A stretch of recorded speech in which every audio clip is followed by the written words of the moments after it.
Okay. Here we go. First clap on 3.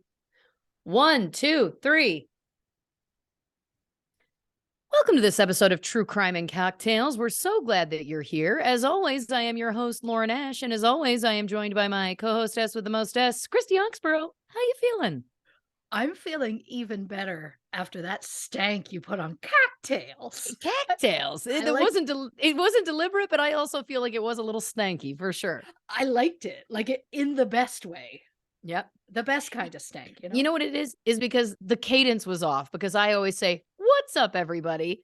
But I didn't say that. I forgot. And so then I was like, "Welcome to blah, blah, blah, blah." And what ended up coming out was cocktails. So there you go. First of all, I like the spirit. Second of all, it's been a while, so it's gonna happen.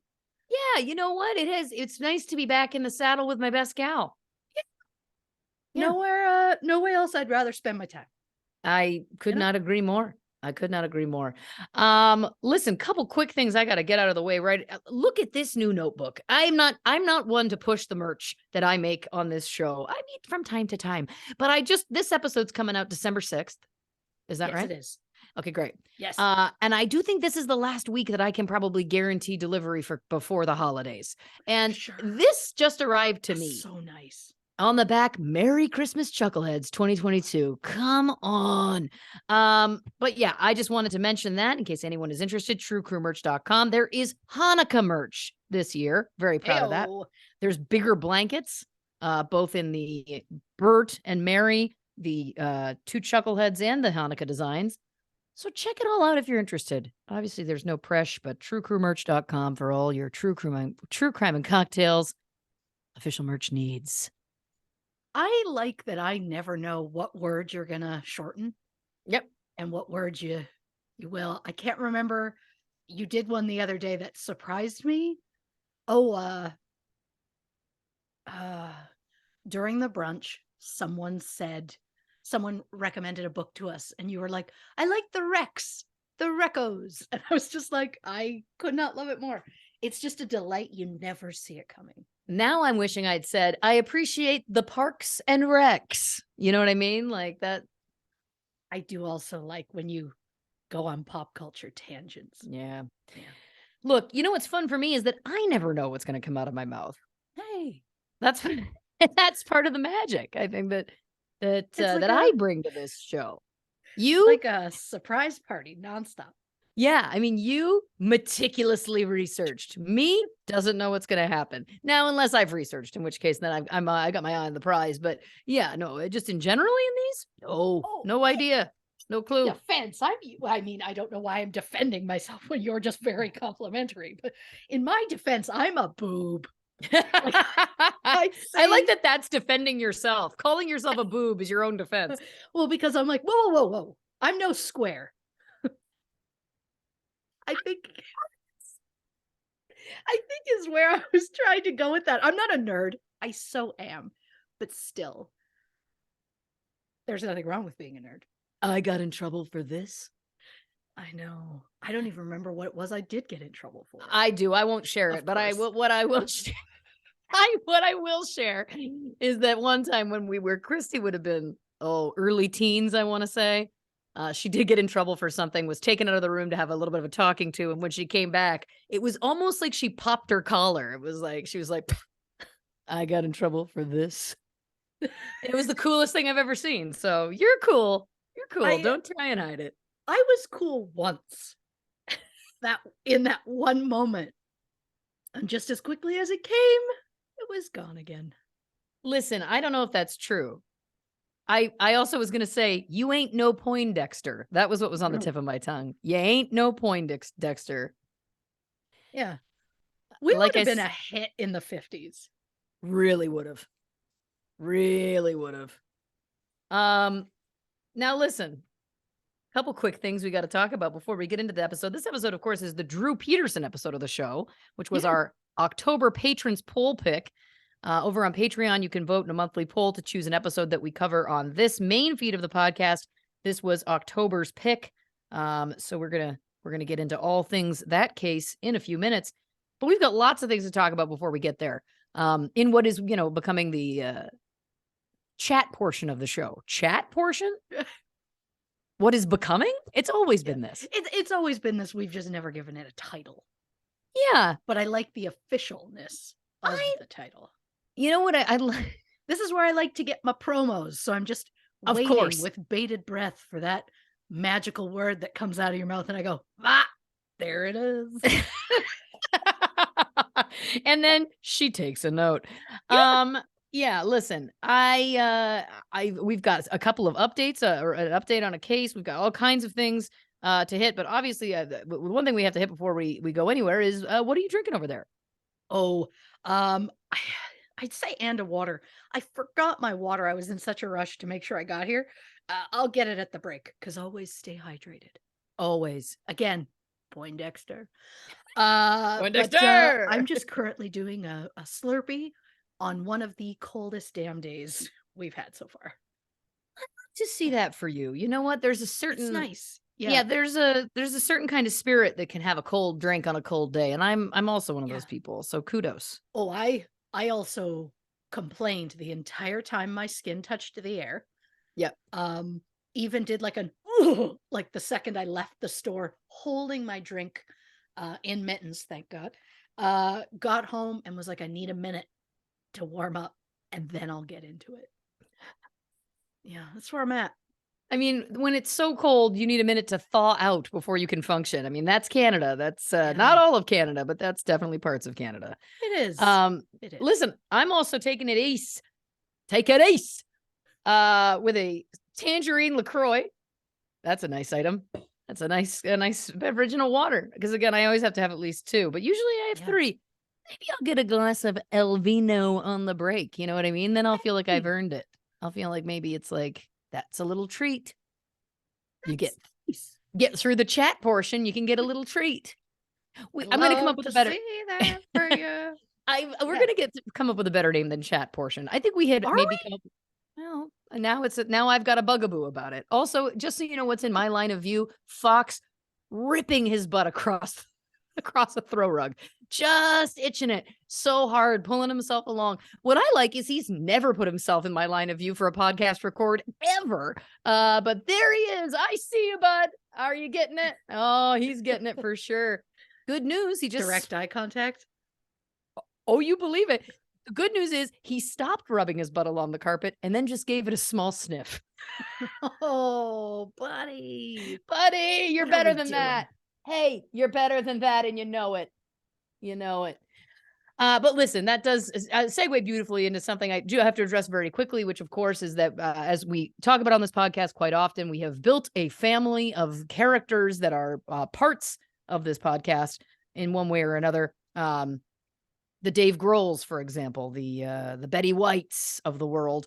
And anytime we have someone pass, we address it. And so I do have to address that. If you have not, if you don't follow me on social media, then you wouldn't know this either. So there you go. I very sadly did lose my Sweet Peaches, my dog that was my literal child. So it's been a really awful time for me.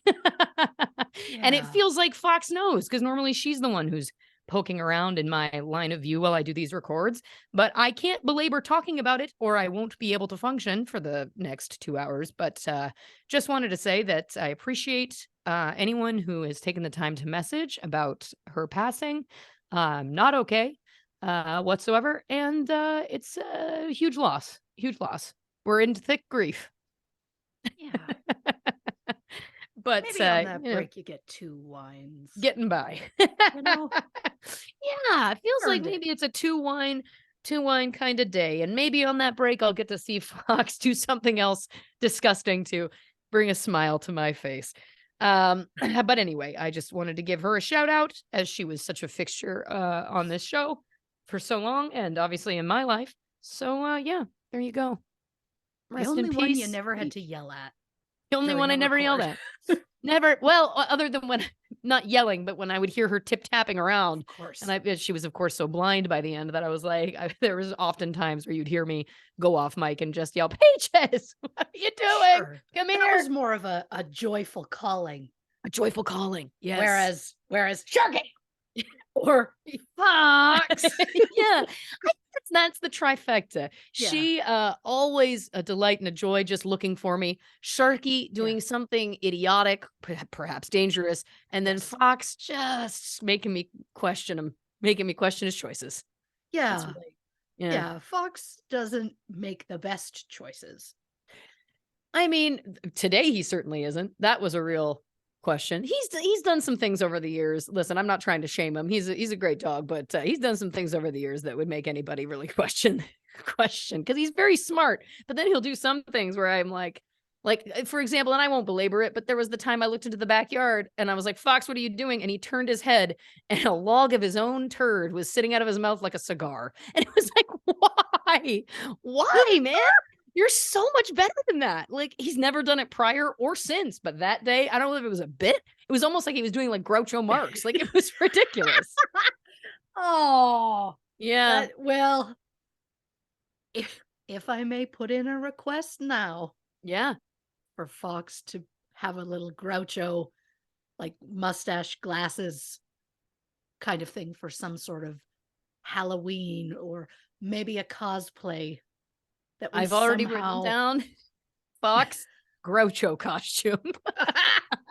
just like oh god, I don't even want to wait till Halloween for it. So I'm like, how do we squeeze it in a cosplay? What cosplay would we ever do where Groucho would potentially be an option? Well, also People I've because told to fuck off? I I was mean, just that's I was just gonna say if we ever do the theme Christy has told publicly to F off, that would be perfect. And listen, yeah. ain't no Poindexter's telling people to F off publicly. Am I right? True. And look, I have never told Fox to fuck off. I've tried to get him to love me slowly. Mhm. But I do have photos of the first time we met where he stood across the room and just side-eyed me the whole time. I was like, Listen, I'm good over here. I've been trying to get Fox to love me for 8 years. So Yeah. it's an uphill battle. But we have had a few moments over the past couple weeks. I think he's been very attuned to my emotional state and he did kiss me once, which is amazing. Hey. It's very rare, exceptionally rare. I think it's And been years at this thankfully, point. after long enough after Poop Cigar. The good news is there was a good year between Poop Cigar and or as I like to call it, Turd Stogie. Oh, nice. I was trying in my head, I was like, what goes with stogie? What could you what shit word could I put instead of there? Yeah. Yeah, I didn't get there fast enough. it's tough. I like that. It's tough stuff. I like that. But listen, you told me you had an update I do. before the show, so maybe we should get me into that. Get me into that. Get us into that. Well, I mean, I'm kind of already in it. So get you Yeah. into it makes sense. Yeah. I don't Yeah. know. Look, you could do anything and I would be like, that makes sense. I know it's impossibly supportive. It's a gift in my It's, life. it's how we work. So, on a recent episode, they all run together. So I Yep. couldn't possibly tell you which one.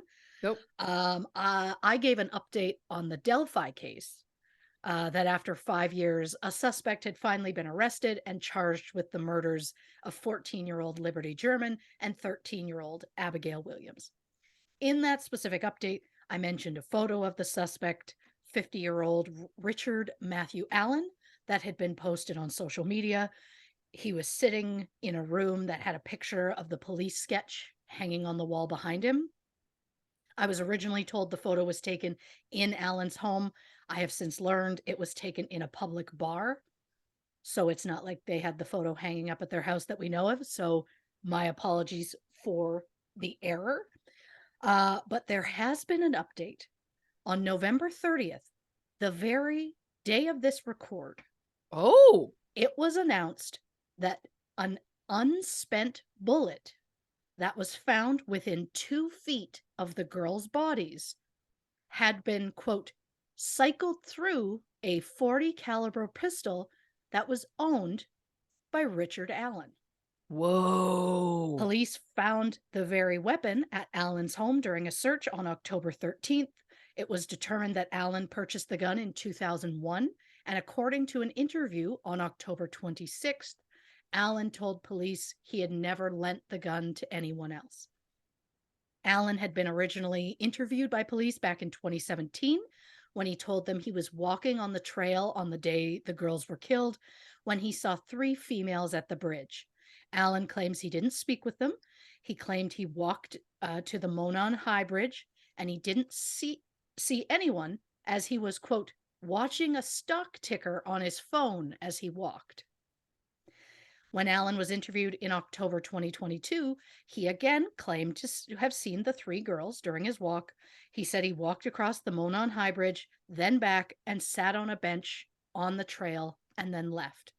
Allen also claimed he had never been to the location where the unspent bullet was found, which then how'd it get there, Allen? But Yeah. you know, there was also that video that Liberty had recorded on her cell phone of a man telling them guys down the hill.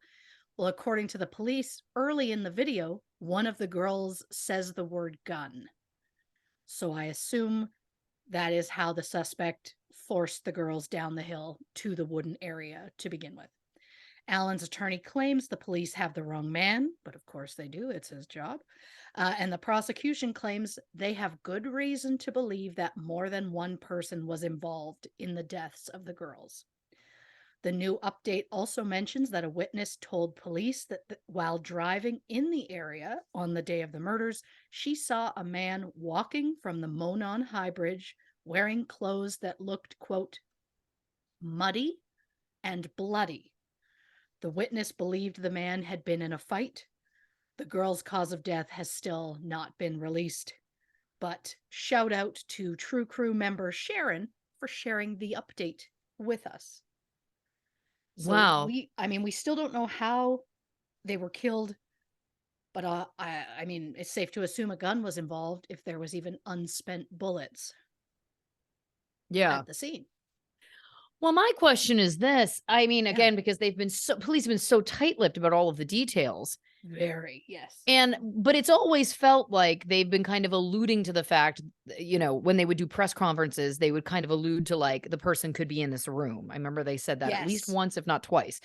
So it's interesting to me because this guy has admitted to being essentially not at the exact scene, but being very close to the scene at the time, having seen the girls. I guess my question would be, is he not the man in the video then? Like, is that why they're saying they believe more than one person is involved? Because to me, it's like, if they're interviewing him, Yeah.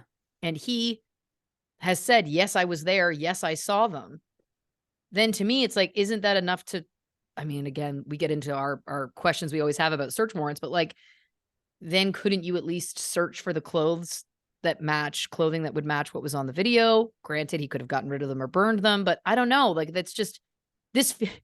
I think, you know what it is?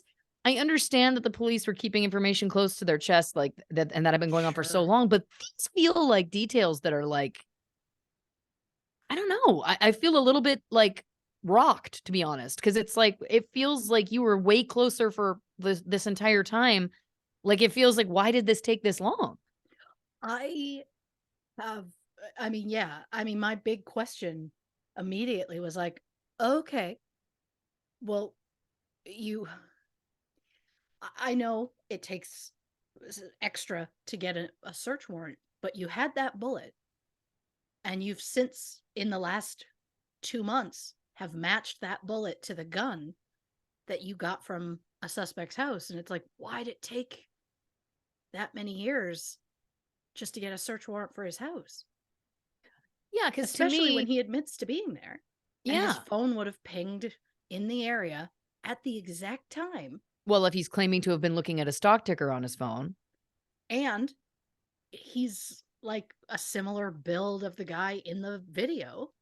If it comes out that he is the guy in the video, I don't even know what to say, because then it's like, and I say this with less judgment than it's going to seem like, but I would love to be walked through the process because I'm fascinated. How did it take this long? Because this is just a case that has taken it's a remarkable amount of time. Like, that's part of what the case has always been, right? Is that it's like, it's this super small town, small community, all of the above. which is why it rocked so many people, obviously, or part of the reason.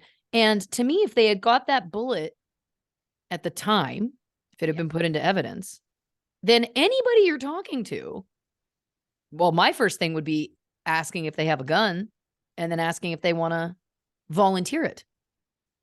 Because if you know that you didn't have anything to do with the crime, my guess would be some people would say, of course, no, that infringes on my rights. But some people would say, yeah, test my gun because I know that I'm not guilty and I would like to be exonerated of a murder of 2 children. You know what I mean? Like, I don't know. And again, I don't know how these processes work or whatever. So again, I say this with less judgment, I'm sure, than it sounds like I'm giving, but like, I just find that really interesting. Because then if in a world where I'm assuming that's possible is real, they had the bullet then, they interviewed him in 2007, you said. 2017. Yeah. 2017, excuse me. Right after the crime happened. So it could have feasibly been wrapped up 4 years ago, 5 years ago. Yeah, I don't know. There's something, I'm very curious what else is going on. What else are the other details? I feel like, again, there's like, now I feel like the fact that they've been sitting on this person for 5 years, only testing the gun in the past month or two. You know what I mean? Like, I'm like, what else are you sitting on? Because now they're finally coming out and saying, well, we believe more than one person is involved. Well, and that's the thing. Did they know it was this guy right away? Do they have some sort of DNA that shows there were 2 or more people? Right. And so then they're like, well, we know it's possibly him, but who else could it be? And we don't want to just go after him. We want to go after who else? And then it's like, well, then you approach the first guy. And then you try and get him to rat out his buddies to get 100%. Yeah. Yeah. So it feels like he has been a suspect all along. He has to have been. So it's just wild that it took as long as it has to get where it is. I'm sure there's reasons, and I'm sure they'll say what it is, or maybe not. I don't know, but I'm very curious. Well, my last question and is how he kept the gun. You get rid of the gun, yeah. Why would you keep the gun? Well, but then psychologist hat, then we're getting somewhere real dark. Sure. Then it's a trophy. I mean, the fact that he was photographed with the poster behind him, granted, I understand they would have been everywhere all over the area, so it probably was like not a big feat to be photographed, but like it's just, again, to me, it's like it already starts to build a profile, because it's also bold to say that you were in the area. Very bold. Typically, you don't see that typically. Like, typically it'll be like, I was somewhere else. And then, of course, the police detectives unravel why that was a lie. Of course. Maybe he's savvy enough to know that his cell phone was going to ping. So it was like, I have to admit that I was there. I don't know. But then this brings me to my last question for the moment, which is, he says he saw the 2 girls and a 3rd woman. He saw 3 girls. Yeah. Who's the 3rd? And is that real or is that completely fake? I think it's 3 different girls. Because I saw something that said 3 girls said that they saw him and walked past him and they thought he was kind of creepy. I see. Interesting. Okay. But I don't know. Was it 3 girls together? Have the girls come forward? Did the girls see anything else? I guess the other thing, look, I know we got to let this go because, again, I could talk about this for hours, but the other thing is, we don't know what was in the full video because the police never released the whole thing, which we get it. But if we're finding out now that one of the things said on the video was gun, meaning, oh my God, he's got a gun, is what I'm assuming one of the girls was saying to the other. In 2017, when you're interviewing this person who was at the scene, who admits to being there, and he says, yes, I own a gun. I just don't know how you can't compel it, get a judge to get a warrant to compel it to match the ballistics then. Yeah, I don't know. That's weird to me. Again, because we have to remember the police had all this information at the time. They would have had the full video. Yeah. obviously. and they know cause of death and all of those things. Right. I don't think even the kid's family knows Isn't what that wild? cause of death and stuff, which, I mean, I get that you don't want it out there because you don't want someone taking credit for something that they, Of course. I get that. But I'm just, it just feels, why did it take 5 years to get where we are? If you if Yeah. you if you knew about him immediately. And he admitted to owning a gun, and there was a bullet collected in evidence. Like, what's the piece that's missing that makes us Exactly. go, okay? Like, it's either going to be something that makes us go, oh, okay, well, that makes sense, or it's going to be something that just enrages us further. I know. I know. I don't know. It's also the fact that now they're like, we believe 2 people are involved. I'm like, what else is there video of? Interesting. Right? Like now I'm going like, what's the bigger story here? And How long is the video? how long is the video? What else Yeah. is on there? I don't know. Because again, if we know, and I don't, but if we know he was there alone, then it's like, did he meet up with someone who helped commit that murder? Or And was was he it just carrying a gun around waiting for a moment? Or Yeah, there's more to was it a this. planned thing that he was supposed to go there to meet someone because he was planning on like the two of them were going to meet the two Right. girls? Because it just feels weird, like he just was like hoping for an opportunity to pop up. Well, that can't be. It Can feels like, it? did he often go to that place?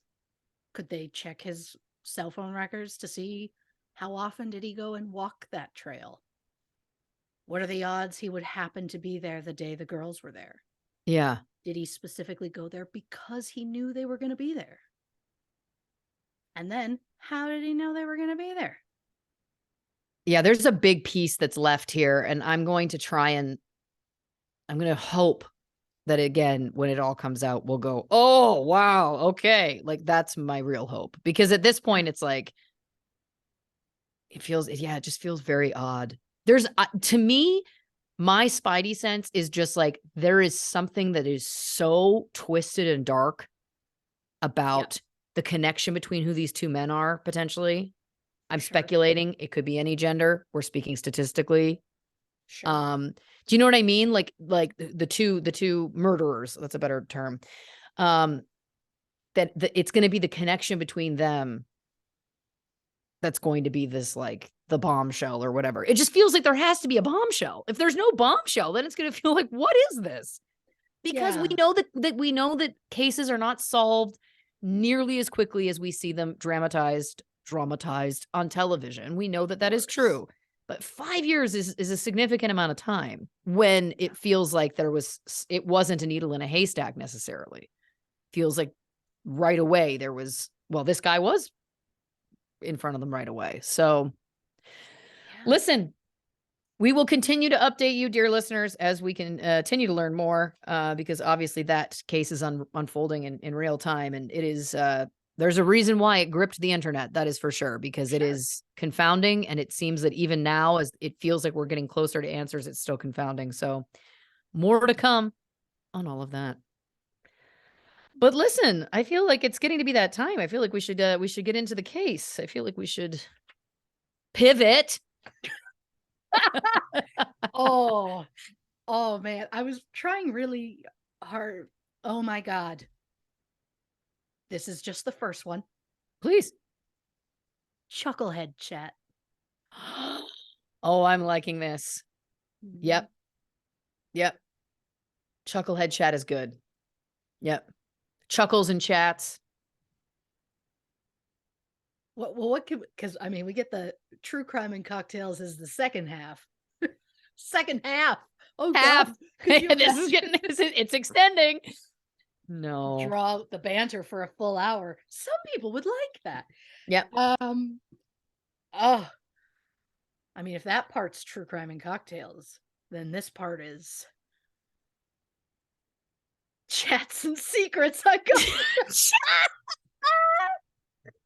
Wow, I love it. first. I don't know how many secrets we really do. Well, Oh, you know what? Never secrets say and never. dreams. Yeah. Stop it. I just feel like Secrets and dreams. I'm just whiteboarding things they'd put on like Lisa Frank notebooks or something. Oh gosh, I miss Lisa Frank. Yeah. I need more of that in my life. But listen, dear listeners, we were, of course, talking the case of Drew Peterson, as I mentioned once before. If you're not familiar with this case, never fear, because we will give you some backstory right now. In October 2007, 23-year-old Stacy Peterson went missing. Her husband Drew didn't seem concerned as he claimed that Stacy had left him for another man. But the more Stacy's case was investigated, the more Drew's flimsy story fell apart.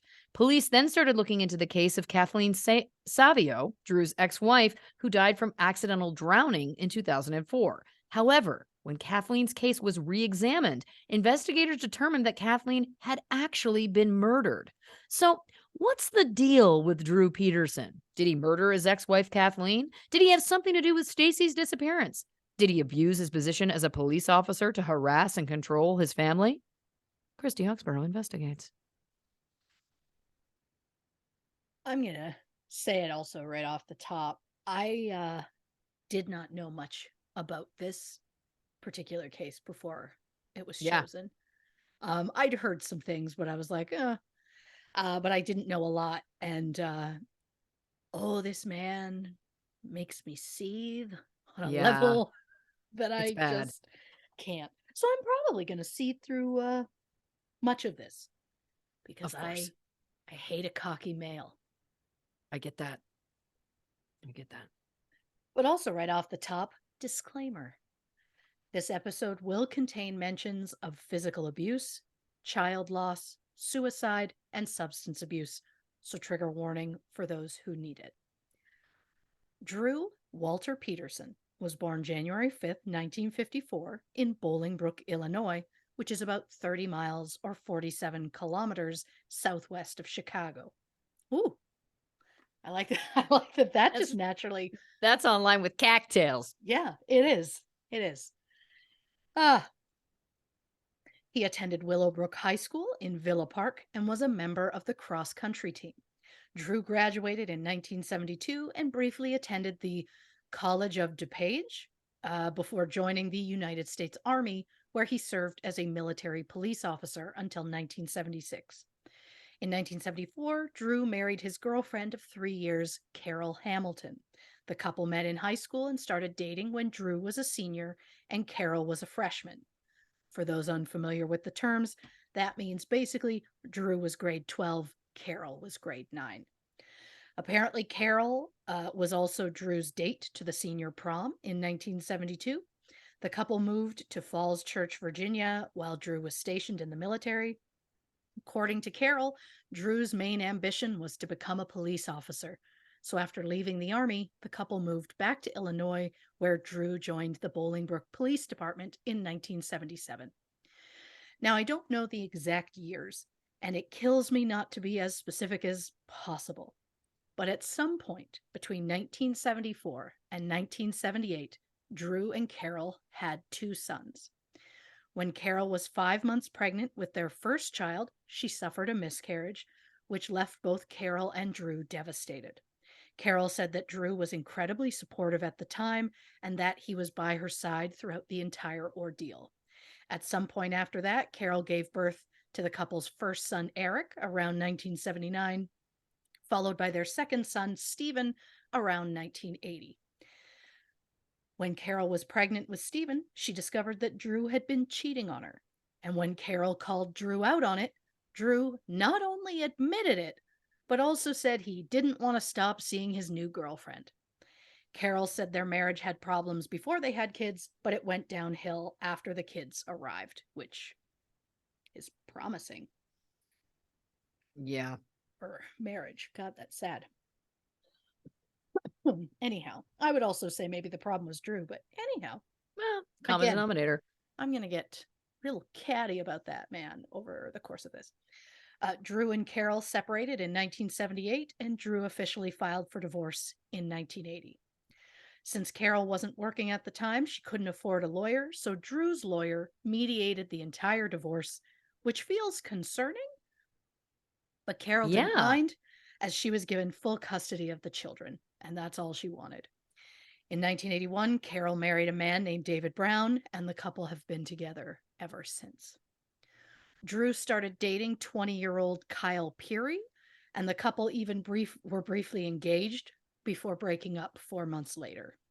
Kyle later claimed that after their breakup, Drew used his position as a police officer to harass her. According to the Chicago Sun-Times, after their relationship ended, Drew and a fellow police officer arrested Kyle in 1983, claiming she had too many unpaid parking tickets. Oh Kyle boy. was put into the back of a cop car and taken to the police station where she was fingerprinted. Kyle claims that she had to convince Drew's friends to talk him into dropping the charges, which is horrifying. Yeah. Horrifying. Then in 1982, Drew married 23-year-old Victoria Rutkowitz, who is now known as Vicky Connolly. They ran a bar together in Romeoville. Both had children from previous relationships, and at first, the blended family seemed to be happy. According to Vicky, quote, "When it was good, it was wonderful. It was great. But when it was bad, it was really bad." In early 1992, Vicky filed for divorce after learning that Drew was having an affair with Kathleen Savio, who Drew first met on a blind date and proposed to just months later. And just very quickly, who set them up? Who was like, you know what? My married friend here, I know. what friend was like, I've got a guy for you? Really? Hey, Yeah, I don't know. it It's never entered my mind with any of my gal pals or right? male friends, I'll be honest with you. Right? Yeah. Drew and Kathleen allegedly went on a Valentine's trip to Jamaica on February 14th, and 4 days later, Drew's divorce from Kathleen was finalized. 3 months later, in April 1992, 38-year-old Drew and 28-year-old Kathleen were married. Drew and Kathleen had two sons together, Thomas in January 1993 and Christopher in August 1994. Friends say that Kathleen was happy in the beginning, but that soon Drew started hitting her and telling her she was fat. Wow. Yep. One time while speaking on the phone to her sister, Kathleen said that Drew had gotten abusive. Drew took the phone from her hand, told the sister that Kathleen was drunk and crazy, and hung up. When the sister tried to call back, no one answered. In May 1993, Kathleen was treated at Hinsdale Hospital for a head injury that she blamed on Drew. It was reported that police were called to the Peterson home for domestic disturbances 18 times Oh between boy. 2002 and 2004. In October 2001, Kathleen received an anonymous letter that claimed Drew was having an affair with a young girl and that it was happening right under her nose.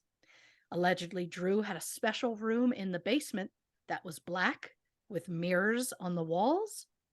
It had a padlock, so no one in the house was allowed inside but him. But there was a window in the room that Drew's lover would use to sneak into the house so that Drew could fully cheat on his wife while she was sleeping Oh upstairs. my God. Once Kathleen learned of the affair, she claims that Drew's violence towards her escalated. In February 2002, Kathleen filed a series of complaints against Drew for physical abuse, and on May 11th that same year, Kathleen filed an order saying that Drew had threatened her. Months later, on November 14th, Kathleen sent a letter to the assistant state's attorney saying um, all of the threats and abuse that Drew had caused her. A quote from Kathleen's letter, quote, "There have been several times throughout my marriage with this man where I ended up at the emergency room in Bolingbrook for injuries, and I have reported this only to have the police leave my home without filing any reports." Kathleen stated that on July 5th, 2002, Drew broke into Kathleen's home while wearing his full SWAT uniform. Drew pushed Kathleen down and told her not to move, When she tried to move, he would push her back down. He allegedly kept Kathleen hostage for hours. Drew told Kathleen he wanted to talk and that she had to listen. Kathleen said that he was angry that the judge had ruled that Drew had to pay child support for the couple's 8 and 9-year-old children. Mm. Drew then allegedly told Kathleen that she was a horrible person and that she needed to die. He asked her multiple times if she was afraid, and then he pulled out a knife and held it to Kathleen's neck. Kathleen said, quote, "I didn't tell the police because I know they can't protect me from him." When Drew was asked about the incident, he said that both he and Kathleen had agreed that he would go to her house to discuss divorce and visitation issues. He said they spoke for 3 hours, and at the end, Kathleen hugged Drew and then tried to kiss him. Drew then claimed Kathleen exposed her breasts and pubic region to him and asked if he missed it. My God. Okay. Drew claims he said no and left. Uh-huh. Kathleen's letter also said that Drew had previously cut a hole in the drywall in the garage to gain entry to the house and cut a hole in Kathleen's bedroom door before taking her jewelry and money. Kathleen also mentioned that Drew and his younger girlfriend, Stacy Kales, would rollerblade past Kathleen's house and stand out front, flipping Kathleen off. And if that behavior seems immature, it's probably because Stacy was only 18 at the time. We'll get into that in a moment. Oh, boy. But when Drew and Stacy were dropping off the children with Kathleen after one particular weekend visit, Stacy got out of the car, filming Kathleen on a camcorder that Drew had stolen from Kathleen's house. Kathleen lunged forward to get the camera. Stacy started screaming and said that Kathleen hit her, so Drew put Kathleen in a headlock, threw her to the ground, spraining Kathleen's wrist. Drew arrested Kathleen for battery. She was later found not guilty, and the charges were expunged from her record. But I remind you that not only did Drew abuse his power as a police officer in that moment, he also used excessive physical force on the mother of his children in front of his children. Also, Drew can be seen using that same camcorder years later when his life became a media circus. But again, Right. we'll get into that later. But after all this abuse, Kathleen just wanted to move herself and her sons out of the area because she feared for their safety. So she wrote the letter to the assistant state's attorney asking for permission to move. Kathleen said, quote, "He knows how to manipulate the system, and his next step is to take my children away or kill me instead." She referred to Drew as a loose cannon and said she needed help before it was too late. Thankfully, Kathleen and Drew officially divorced in 2003, and as per his pattern, Drew married Stacy because this is what that disgusting man does. He marries a young woman, cheats on her with an even younger woman, gets caught, divorces the first woman, and marries the other woman. And when you look at his track record, he did this 4 separate times. And I don't condone cheating at all, but will remind the dear listeners that cheating has nothing to do with the person being cheated on. It has everything to do with the cheater's own feelings of inadequacy. And honestly, I think they should look inward and do the work. But cheating is easier, so garbage be garbage.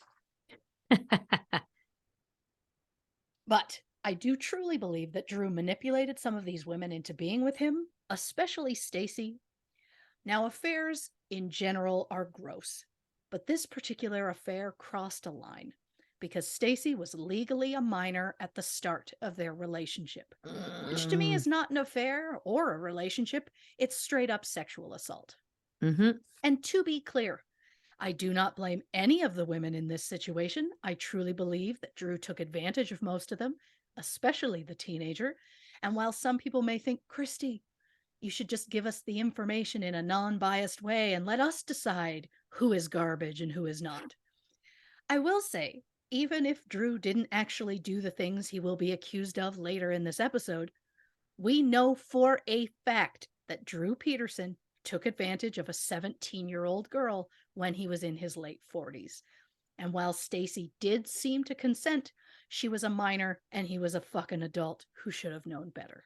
Yep. And you could tell me they had a ton in common or she's an old soul, but those are lies that people tell themselves to justify having a relationship with someone underage.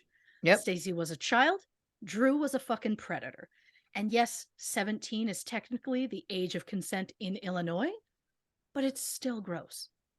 Yep. No 40 or 49-year-old man has anything in common with a 17-year-old girl. Nope. Stop it.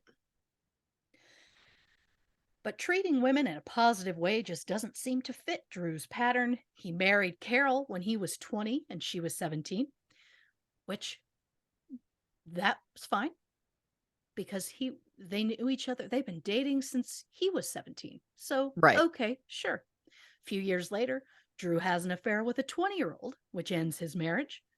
Then Drew married Vicky when he was 28 and she was 23. He cheated with Kathleen, got divorced, then married Kathleen, who was 28 and he was 38. While married to Kathleen, 47-year-old Drew had the affair with 17-year-old Stacy. And after his divorce with Kathleen, Drew, not so shockingly, married Stacy when he was 49 and she was 19. But before we get into Drew and Stacy's marriage, I want to get into Stacy's tragic family history because I truly believe that Drew used it to take advantage of her. The story first starts with Stacy's parents, Anthony Kales and Christy Tauges. Sorry. Before their relationship, 17-year-old Christy gave birth to her daughter Christina on November 12, 1975, in Long Beach, California. The father is unknown. At the time, Anthony Kales was living in Illinois with his wife, Lori Ann East. The couple got married in August 1975 and divorced in November 1977. At some point after that, Anthony and Christy met and were married in May 1979 when Christy was 21 and Anthony was 25. Less than 3 months later, the couple welcomed a son named Yelton in August 1979, and in 1981, they had a daughter named Jessica. In 1983, the family moved to a house in Downers Grove, Illinois, where tragically later that year, 2-year-old Jessica died in a house fire. Oh, God. Christy filed a protection order against Anthony, claiming he had threatened her with a .357 caliber pistol. Anthony was initially charged with aggravated assault, but the charges were dropped after Christy refused to testify against him. Then on January 20th, 1984, just months after losing their daughter, Stacy Ann Kales was born, followed by Cassandra in 1985. Christy started struggling with alcohol abuse, which led to child neglect, so she was placed in a psychiatric hospital in 1986. The following year, Christy gave birth to Lacey, who tragically died from sudden infant death syndrome Oh, my later that God. year. Christy then spiraled and was charged with shoplifting alcohol in November and December 1989 before being hospitalized for alcohol abuse and depression following a DUI in 1990. Around this time, Anthony filed a protection order against Christy, claiming that she broke the windshield of his car and set his clothes on fire. Anthony filed for divorce that same year, requesting full custody of the 4 children, who were between the ages of 5 and 14 at the time. Christy challenged the custody papers, but didn't show up to the divorce hearing. So when the divorce was finalized in December 1990, Anthony was given custody of his 3 biological children, and 14-year-old Christina was put into foster care. Oh, my God. Heartbreaking at best.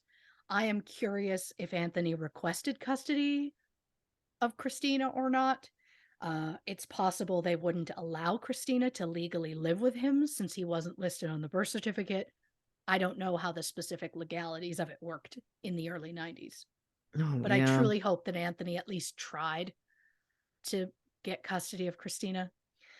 In 1991, Christy had visits with the children while living in the suburbs with her family. In November 1993, Christina aged out of state foster care.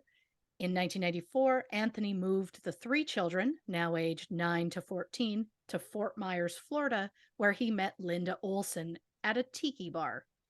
The couple hit it off and were married in March 1995. 8 months later, both were arrested for domestic violence against each other. The couple separated a year later, and Anthony moved back to Illinois with his children in 1997. Then on March 11th, 1998, Christy Marie Kales went missing. Christy was last seen at around 4:30 p.m. on the 2300 block of West 199th Street in Blue Island, Illinois. She was carrying her purse and a Bible and was headed to church, but she never arrived. Christy has not been seen or heard from since. No Chris- way. Yeah.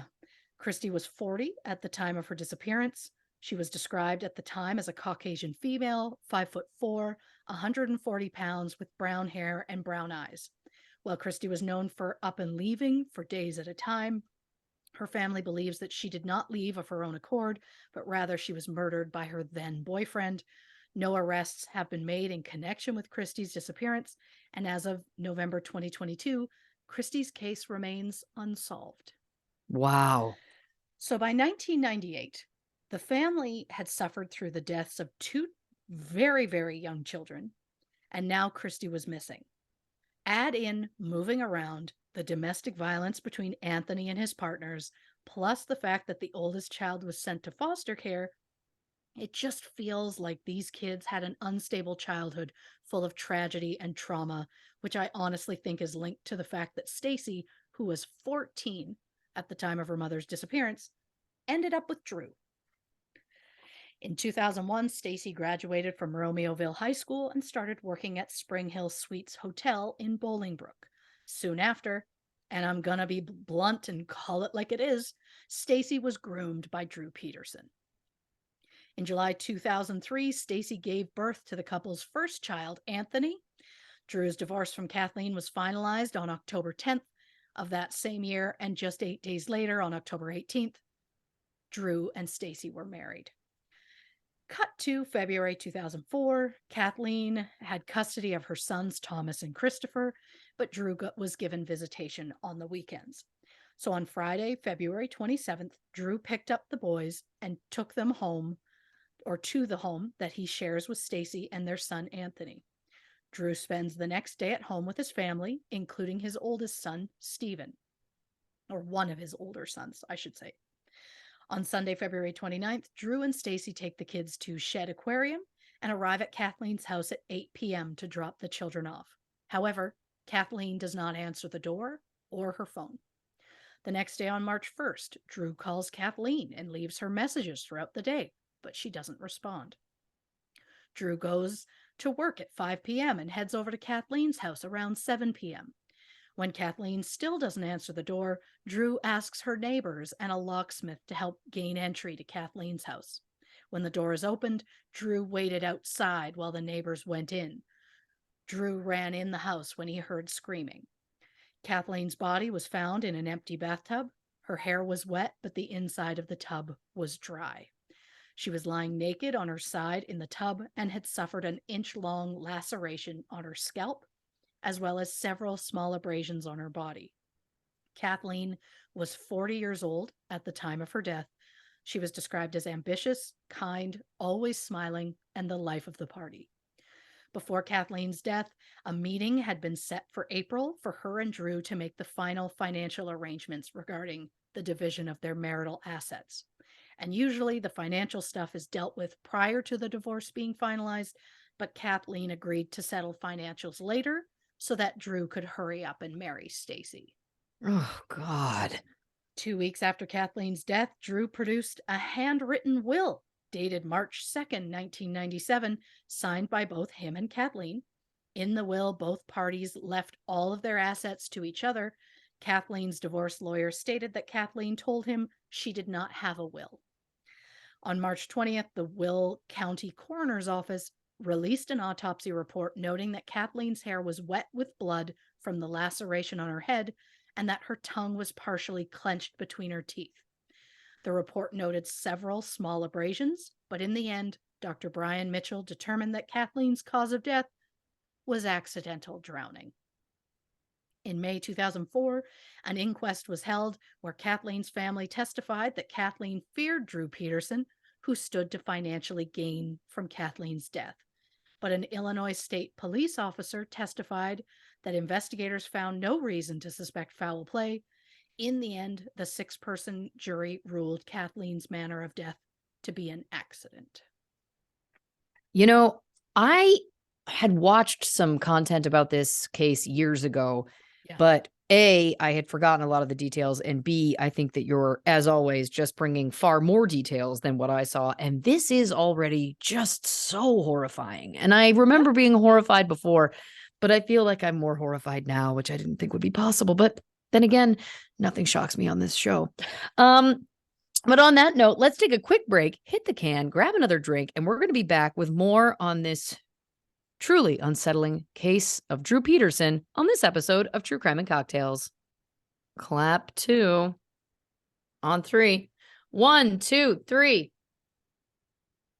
Welcome back to this episode of True Crime and Cocktails. We're, of course, discussing the case of Drew Peterson. Before the break, Christy was horrifying me with details about this case that I had forgotten and details I was learning for the first time. So, what's next? So Kathleen's death had been deemed an accident. So the Petersons try and go on their lives as usual. Since Kathleen's sons, Thomas and Christopher, were only about 11 years old at the time, they moved in with Drew and Stacy.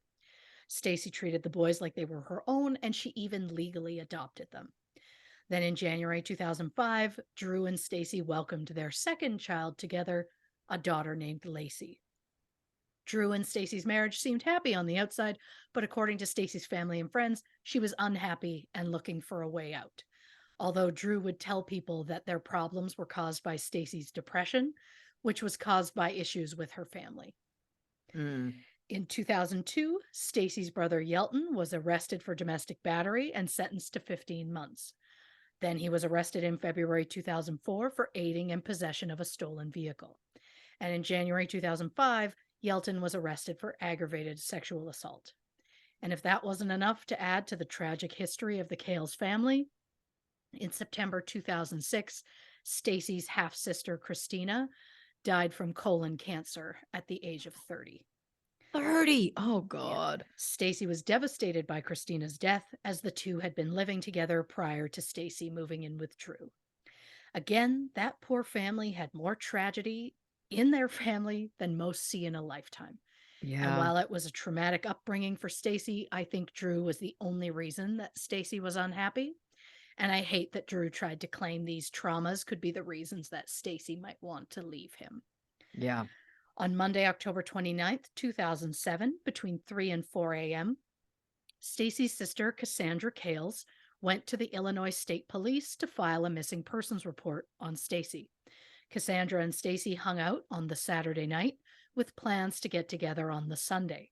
But Stacy didn't call in the morning as they planned, and despite Cassandra sending numerous text messages and calling repeatedly throughout the day, Stacy never responded.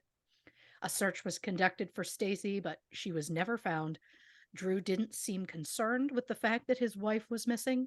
In fact, he didn't help with any of the searches, saying, quote, "Why would I look for someone who I don't believe is missing? She's just gone. She's where she wants to be." Wow. The asshole also outright told news cameras, quote, "I'm not going to hide in a corner and cry about it." Which is a shocking thing to hear a man say after his wife has gone missing. But because Drew loved the attention, he spoke to any news outlet that would have him, and he tried to push the narrative that Stacy had been cheating on him and had finally left him, even though we all know that cheating and then leaving your spouse was more of Drew's MO than Stacy's. Drew said, quote, "I'm not trying to be funny here, but Stacy Peterson would ask me for a divorce on a regular basis, but it was based on her menstrual cycle." Oh, boy. So since we don't know Stacy's version of events, we have to look at those closest to her to determine what might have happened. So there are two versions, one established by Stacy's family and friends, and one established by her husband, Drew. We're going to look at the family and friends timeline first. According to the Petersons' neighbor, Sharon Byczowski, she went out for groceries at 9:40 a.m. and noted seeing both Petersons' vehicles in their driveway. Sharon and her husband Bob purchased the house beside the Petersons on Pheasant Chase Court in April 2004. At 10:15 a.m., a friend called Stacy to ask about house painting. and Stacy said she was still in bed, but she would meet them at the house to paint later. At 11:55 a.m., Sharon returned home and noticed only one of the Petersons' vehicles was in the driveway. Sharon called over to the house, and Drew tells her Stacy has gone to visit her grandfather.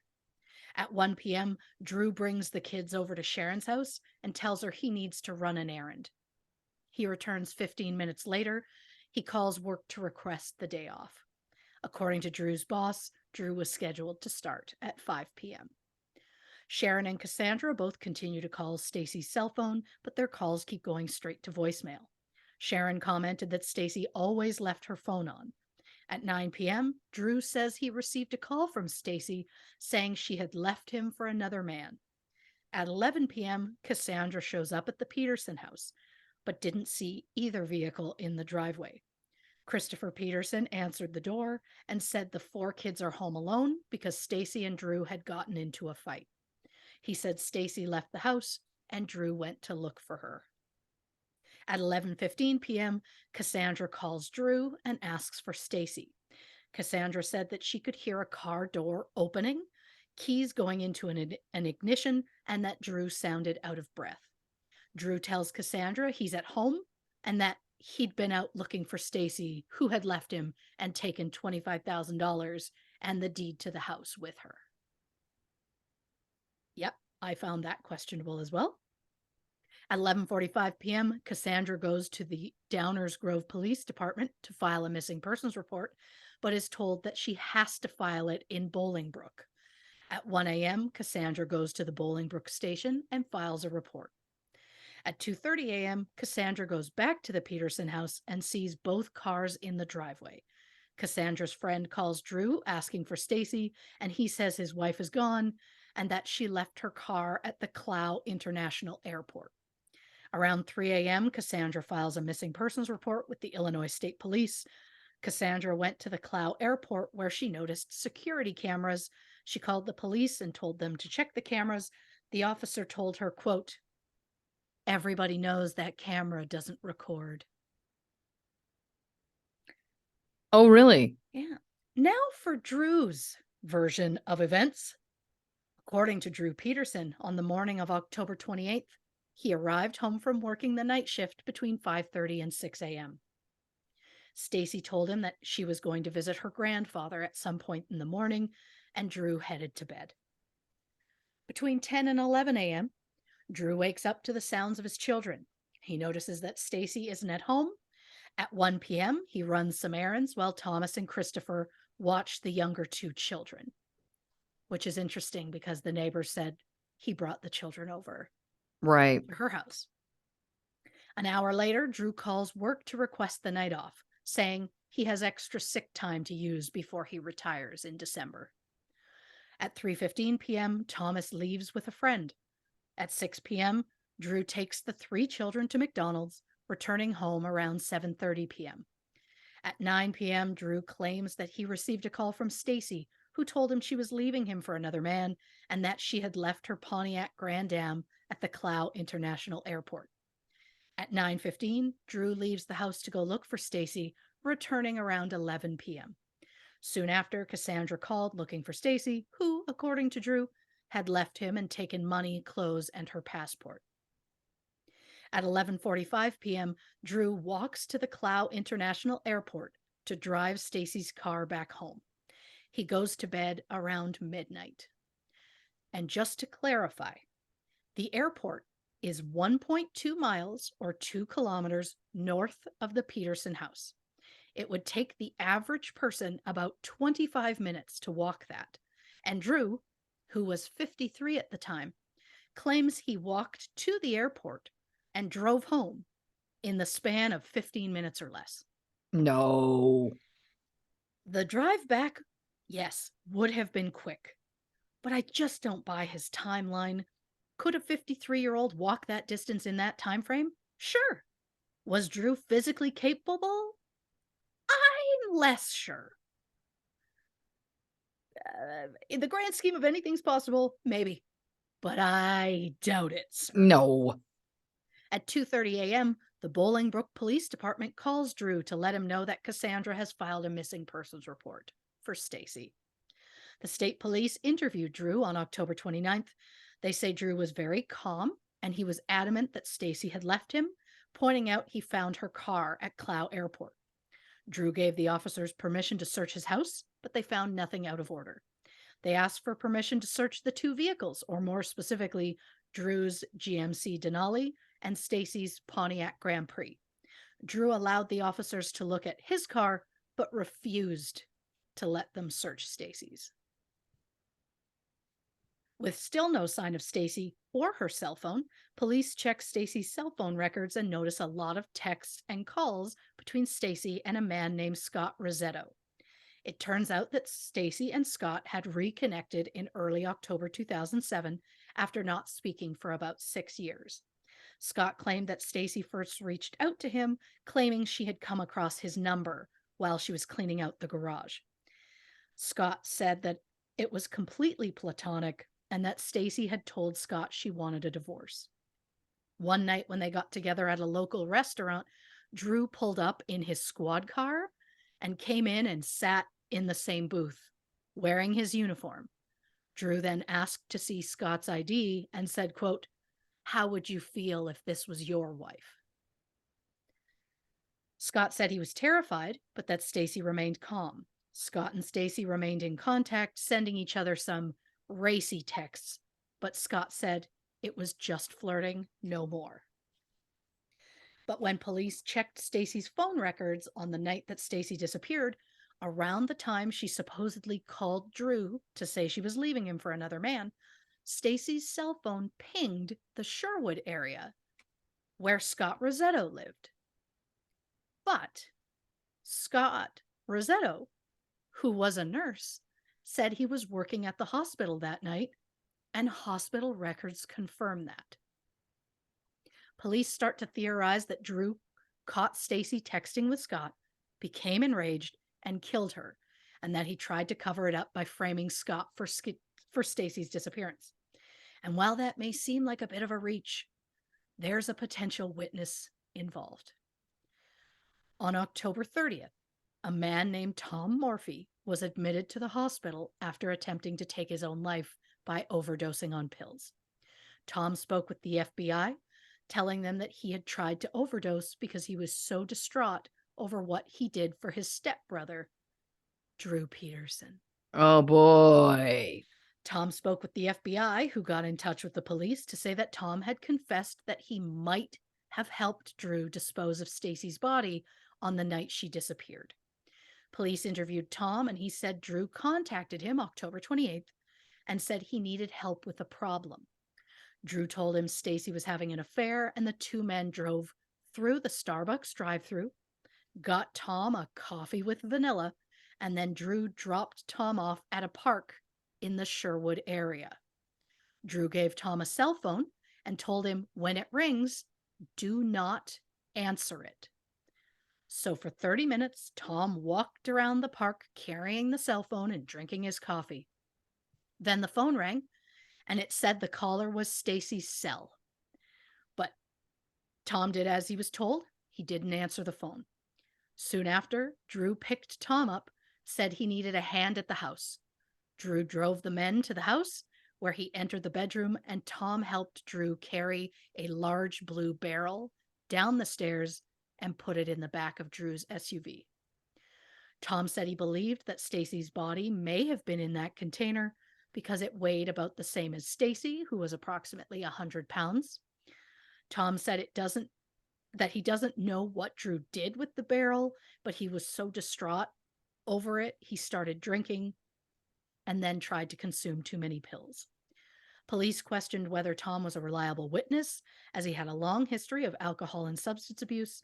However, when they checked the Starbucks location where Drew allegedly bought Tom coffee that night, Drew was seen on camera at the time that Tom had said purchasing a coffee with vanilla, which was the only coffee with vanilla that was purchased that day. Oh, shit. So maybe Tom was telling the truth. It would explain why Stacy's cell phone pinged in an area at the time, but where did the barrel come from? Well, according to Drew's longtime friend, Rick Mims, he and Drew bought 3 blue plastic 55-gallon barrels from a cable company in 2003.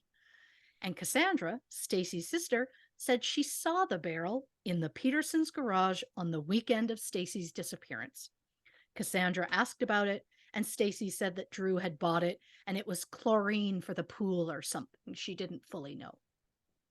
Neighbors later reported seeing Drew and another man carrying a large barrel out of the house shortly after Stacy disappeared. Police believed that if Drew put Stacy's body in that barrel, that he would likely have thrown the barrel into the nearby Lockport Canal. Divers searched the area, including the 25 to 30 stolen cars that were pulled from the water, but there was no sign of the barrel or of Stacy Peterson. Drew did various TV interviews saying that Tom had a lot of marital, emotional, and substance abuse problems and that he couldn't be trusted, as though any of us trust Drew Peterson at this Yeah, point. right. But the more the investigators look into Drew's life, the more suspicious things become, especially when they find out that Drew's wife, Kathleen Savio, had died under mysterious circumstances. So on November 1st, police announced that they are looking into the records from Kathleen's death. Drew's house was also officially searched, and police seized various items, including CDs, an iPod, both vehicles, and 11 firearms. And on November 9th, police publicly announced that Stacy's case was now considered a potential homicide and that Drew Peterson was a suspect. Stacy Peterson was just 23 at the time of her disappearance. She was described as kind and loving and an attentive mother. At the time, Stacy was majoring in pre-nursing at Joliet Junior College. It was also announced that while the reports on Kathleen Savio's death, that didn't come out right. I just mistyped it. The point is, investigators were looking into Kathleen Savio's death. They believed the 1-inch gash on Kathleen's head would not have been enough to make her unconscious, and the blood pattern in the tub was not consistent with slowly draining water, as was assumed in the 2004 investigation. Investigators were convinced Kathleen's death had been staged to look like an accident, so a judge ordered the exhumation of Kathleen's body. Because of this, Drew was suspended without pay from the Bolingbrook Police Department, pending an unrelated internal affairs investigation. Drew had recently announced he would be retiring effective December 1st, but now the department wanted to get internal affairs involved. So Drew decided to push things up a bit and handed in his letter of resignation on November 12th, the day before he was supposed to be interviewed by internal affairs. The police chief originally refused to accept the letter because he knew exactly what Drew was trying to do. He filed a complaint with the Fire and Police Commission against Drew. However, the commission said that the chief had no choice but to accept the resignation, which meant that Drew was now out of the commission's jurisdiction for an internal investigation, and now he was officially considered retired, which means he was now eligible for the $72,000 a year pension. Again, Drew knew exactly what he was doing by handing in that letter. Yep. Brief Drew work history side note. Please. He joined the Bolingbrook Police Department in 1977 and was assigned to the Metropolitan Area Narcotics Squad in 1978. Drew was removed from the squad over an allegation that he provided information to a biker gang that could have caused problems during an undercover operation. In 1979, Drew was named Police Officer of the Year. Then in 1985, Drew was fired for disobedience, conducting a self-assigned investigation, failure to report a bribe immediately, and official misconduct. Wow. 2 months earlier, Drew had been indicted on charges of failure to report a bribe and official misconduct. There were also claims that Drew solicited drugs in exchange for information about the narcotics squad. In March 1986, the charges were all dropped and Drew was reinstated with the police department. Of course. In mid-November, 2 autopsies were performed on Kathleen Savio, one by Dr. Larry Bloom on behalf of Will County, and one by Dr. Michael Baden at the request of Kathleen's family. Dr. Baden, who is a former chief medical examiner from New York, stated he believed that Kathleen's death was a homicide. Dr. Bloom, an independent pathologist, also ruled Kathleen's death a homicide. Both noted bruises that were on the front of Kathleen's body, including a large one across her diaphragm, which was likely caused by someone holding Kathleen from behind. There was also extensive scraping on Kathleen's back, all of which they believe were inflicted within an hour of her death. The original autopsy report noted 6 or 7 other bruises and stated that they were all old, which we're now learning they were not. There's also the matter of the deep gash on the back of Kathleen's head, which would have come from a large blow to a sharp surface. While it was originally determined that Kathleen hit her head on the tub and drowned, if she hit her head on the tub, there would have been transfer of blood, hair, tissue, something like that on the tub, but there was nothing. Also, the tub was a very smooth, rounded surface and nothing sharp that would make that kind of a gash. In March 2008, the search for Stacy continued as it had been stalled over the winter months, but still no sign of Stacy was found. On April 30th, Drew announced a $25,000 reward for information leading to Stacy's safe return. And look, I know that Drew started off pushing the Stacy left me narrative, but to wait 6 months before offering a reward is so sketchy to me. Yes. Especially if you have personal knowledge and know she's never coming back, so you know you never have to pay it. Immediate, as soon as she's gone. Great point. $50,000 reward. Immediate. Yeah. Like, this man enrages me. His cocky face enrages me. I get on that. so many levels. I get that. On May 21st, Drew was arrested for possession of an illegal weapon.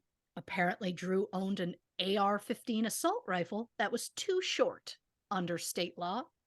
The state later added an additional felony charge after Drew allegedly illegally transferred ownership of the weapon to his son Stephen, who happened to be a police officer in Oak Brook at the time.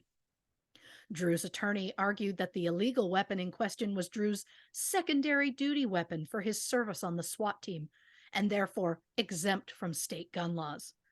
On July 14th, Drew pleaded not guilty to both weapons violations. And just when you think Drew might finally show any sadness over the disappearance of his wife, in December 2008, it was announced that 54-year-old Drew was engaged to a 23-year-old woman named Christina Rains. Less than 2 months later, Christina moved out of Drew's house after her father issued an ultimatum. The engagement was called a publicity stunt, which was designed to keep Drew Peterson in the spotlight. And if that's true, if Drew's people chose that as the way to keep his name in the public, they chose a very bad way to do it. Yeah. Personally speaking. But Christina allegedly said all of Stacy's belongings were still at the house. Quote, stuff that you would take with you if you were leaving. Her whole wardrobe, prescriptions, her cell phone, everything was there. But wait, Christina. Police said that Stacy's cell phone was gone. So is Christina lying? Or did Drew lie to police during the investigation, like I'm sure he did? And then in May 2009, Drew was taken into custody and charged with 2 counts of first-degree murder in the death of Kathleen Savio. And I know what you're thinking. At this point, we all pretty much assume that Drew murdered Stacy. Why not charge him with her murder as well? Well, because at that point, police did not have a body. And if they charged Drew for Stacy's murder, and he was somehow acquitted, if Stacy's body was ever found, because of double jeopardy, they would not be allowed to charge him again. Before the trial, Drew's attorney submitted a motion that Stacy's disappearance should not be allowed to be mentioned during the trial. as it could possibly sway the jury. The judge agreed, but after that very small win, Drew's defense team spoke with reporters, and when they were asked about Stacy, those fucking scumbags said, "Who? Stacy who?" Good Which Lord. is absolutely disgusting to me, and I can't. So the prosecution was going to need to prove that Drew was a murderer without bringing up the fact that his current wife was missing. Well, that wouldn't be as difficult since Drew stood to financially gain from Kathleen's death. Not only would Kathleen have been given the house worth $300,000 in their divorce, she was also eligible to receive half of Drew's pension. So if that's not a huge motive, then I don't know what is. The Yeah. defense attorneys argued that Kathleen lied about the abuse so that she'd have a leg up in the divorce. A quote from one of the lawyers, quote, "Every housewife's worst nightmare is that she's going to be thrown aside for some younger, pretty girl." And to be clear, Kathleen was not a housewife. At the time of her death, she was attending nursing school. But as someone who spent over a decade as a housewife, my biggest fear was something happening to my husband or my children. So fuck the gross old man lawyer who said that. Yep. Now, the problem with the trial was the fact that a lot of the evidence was hearsay, which is not normally allowed in a trial. However, in 2008, Illinois legislature passed a law that would make exceptions for allowing hearsay in certain cases. Of the 14 hearsay statements that the prosecution submitted, the new legislature allowed 6 of them to be used in the trial. During a pretrial hearing in 2010, Drew's son Eric testified against his father, saying that in 1993, Eric witnessed Drew drag Kathleen by her hair and arm into the house. Eric also told the court that his father was not a good, caring, or loving father. The trial started on July 31st, 2012. Forensic pathologist Dr. Bloom testified that the abrasions on Kathleen's body could not have been caused by her back rubbing against the tub. And it was believed that someone forcibly held Kathleen from behind as they drowned her in the toilet before placing her in the empty bathtub. Also, during his testimony, Dr. Bloom stated that he crawled into Kathleen's bathtub while conducting his investigation. The judge cleared the courtroom and Dr. Bloom was asked to not say that again.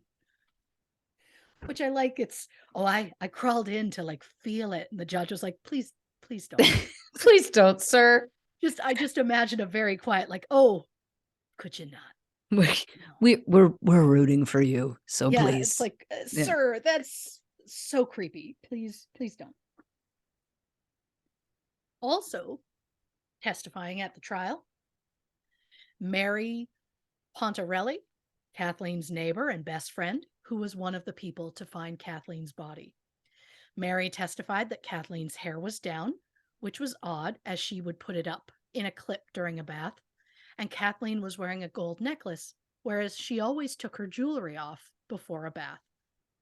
And while one could argue that Mary wouldn't know how Kathleen dressed or undressed for a bath, Mary also pointed out that there was no robe or towel or even a bath mat in the room. Which sounds suspicious to me, but apparently wasn't suspicious to Sergeant Patrick Collins, who led the initial investigation. It turns out that Sergeant Collins had no previous homicide experience, so when the crime scene tech said it was an accident, Collins just went along with it and didn't really do anything about it. When Kathleen was removed from the tub, they noticed bleeding from the back of her head, but didn't bother to look at where the blood was coming from. Collins also didn't secure the scene or fully process it.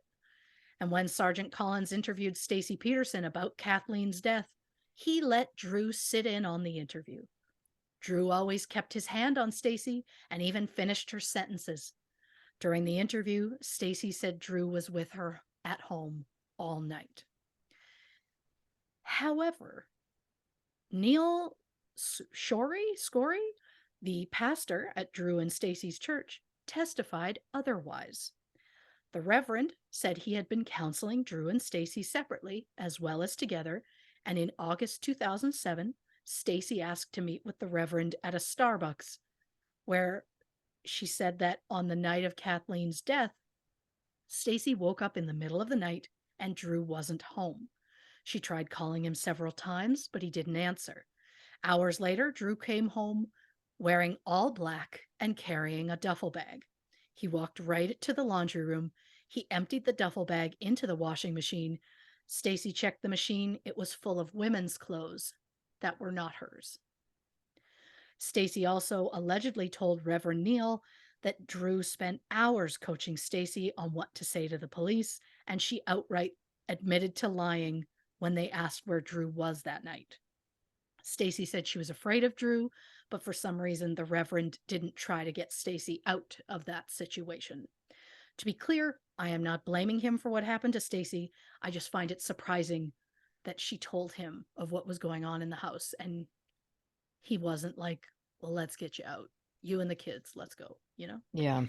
Either way, at the end of the 6-week trial, the jury deliberated for over 2 days, and on September 6, 2012, 58-year-old Drew Peterson was convicted of the first-degree murder of Kathleen Savio.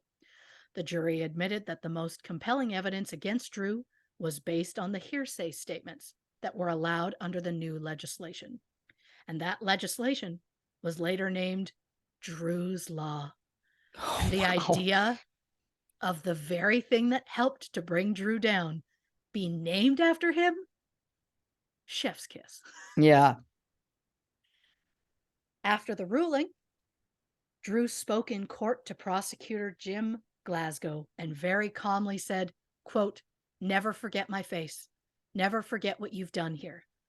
Then he turned on a dime and snapped, "I did not kill Kathleen." Like it was split second twist and he was completely somebody else. Drew's attorney later called that moment pathetic. And it is the one time that lawyer and I will agree on anything. Oh my God. On February 21st, 2013, Drew was sentenced to 38 years and sent to Menard Correctional Center in Southern Illinois.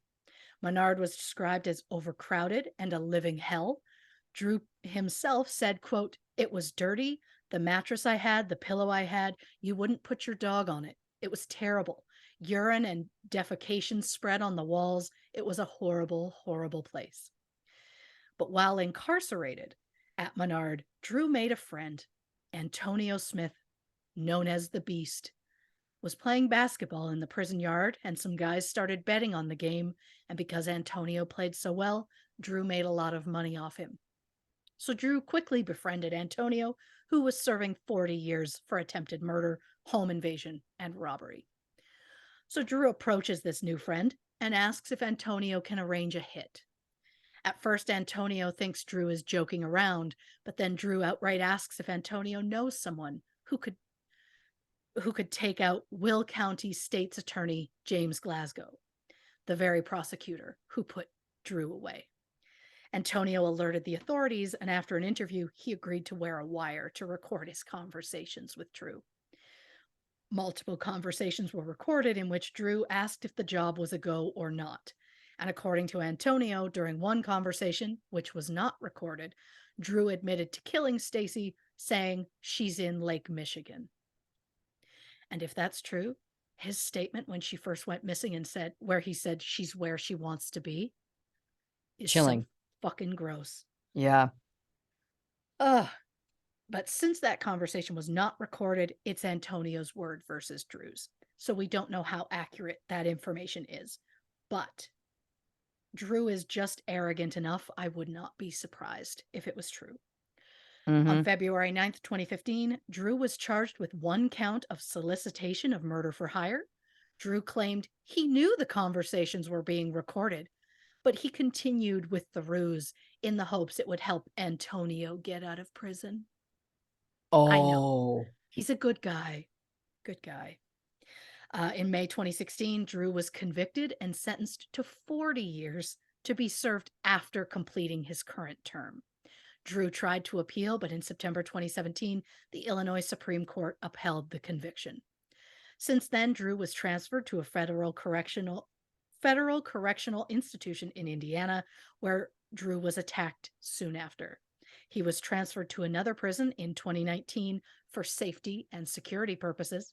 It was announced that Drew's current location would be kept confidential, quote, due to the nature of the holding offense and the offender's identity as a former law enforcement officer.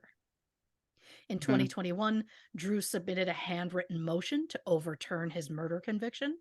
In it, Drew claimed that he had ineffective counsel and that the hearsay evidence was improperly admitted, and that the prosecution had intimidated witnesses.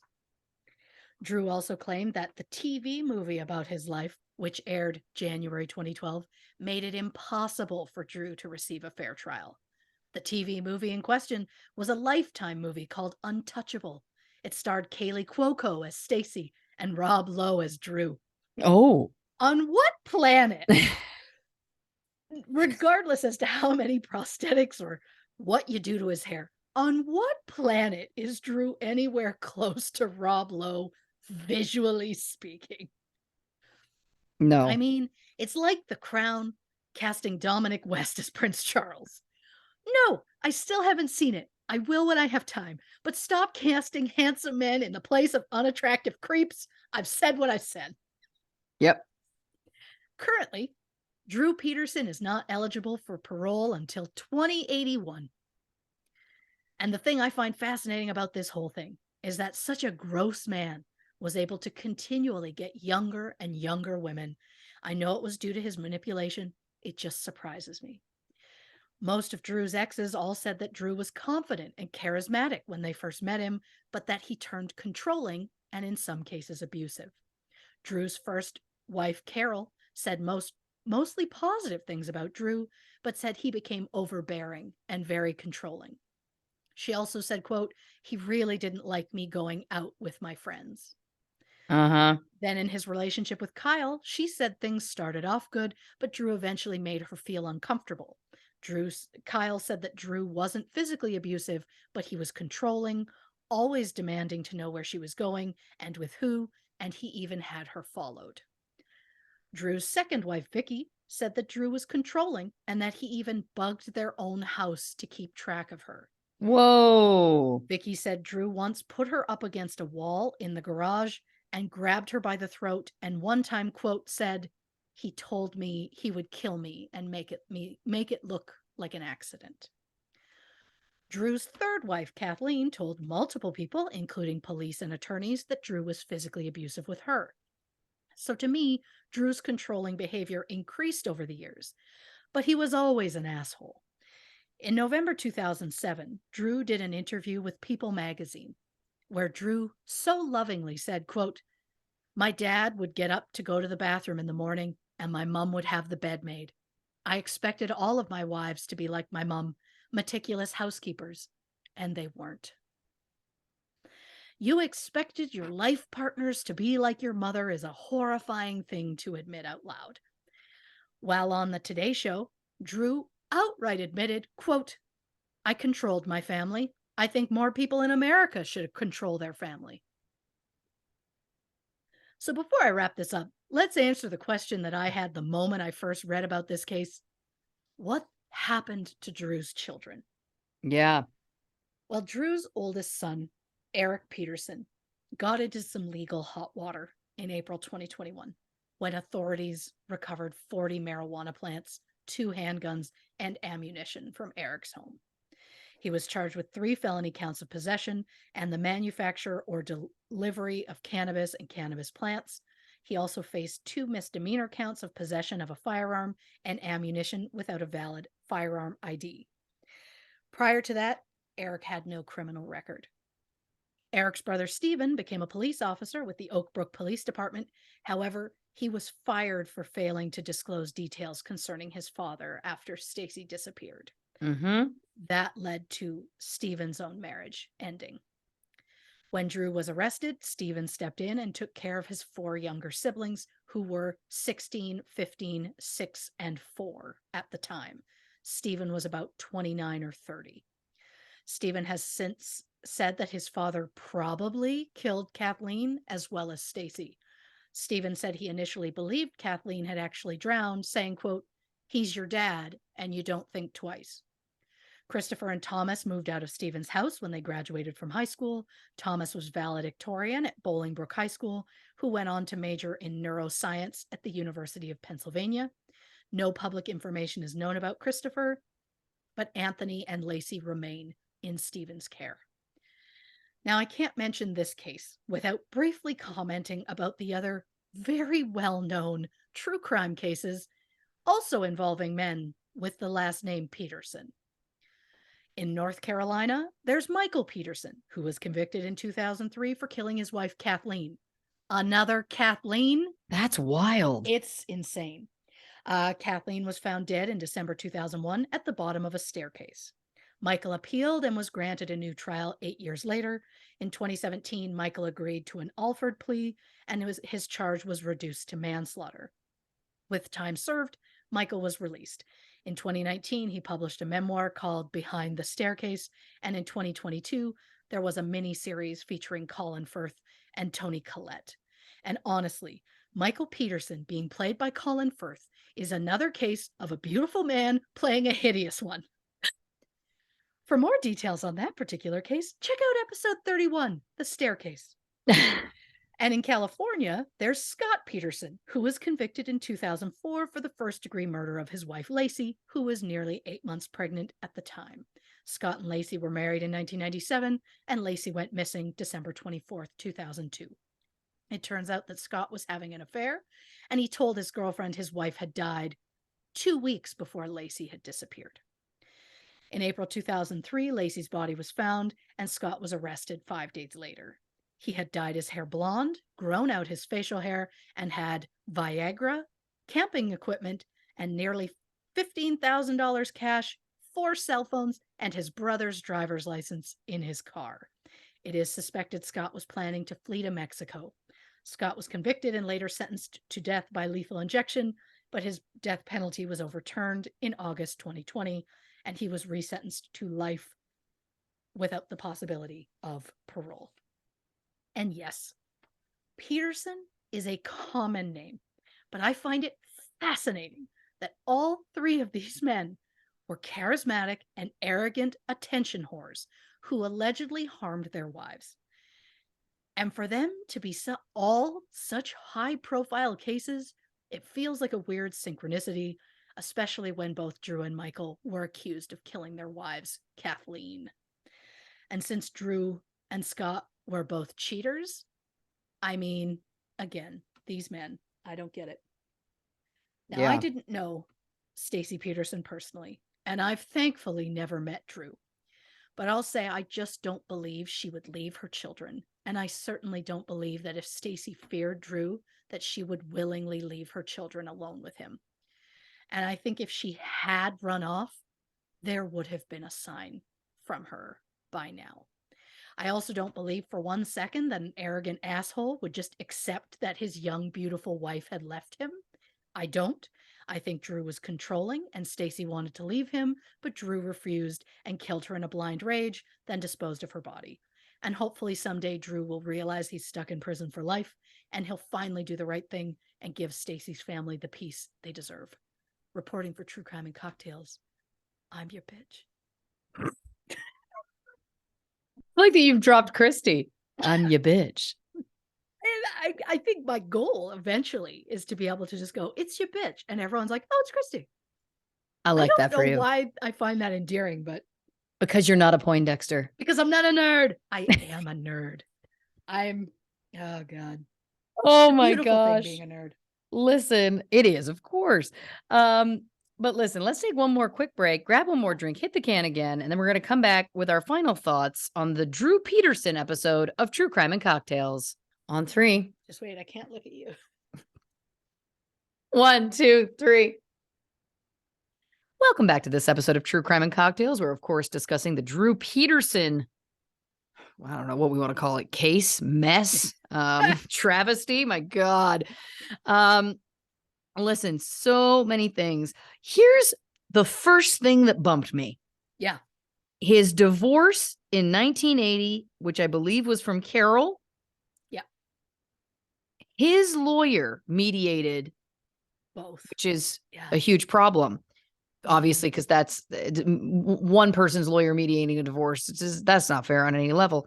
But what I love was that Carol got full custody of the children, and it was Drew's lawyer.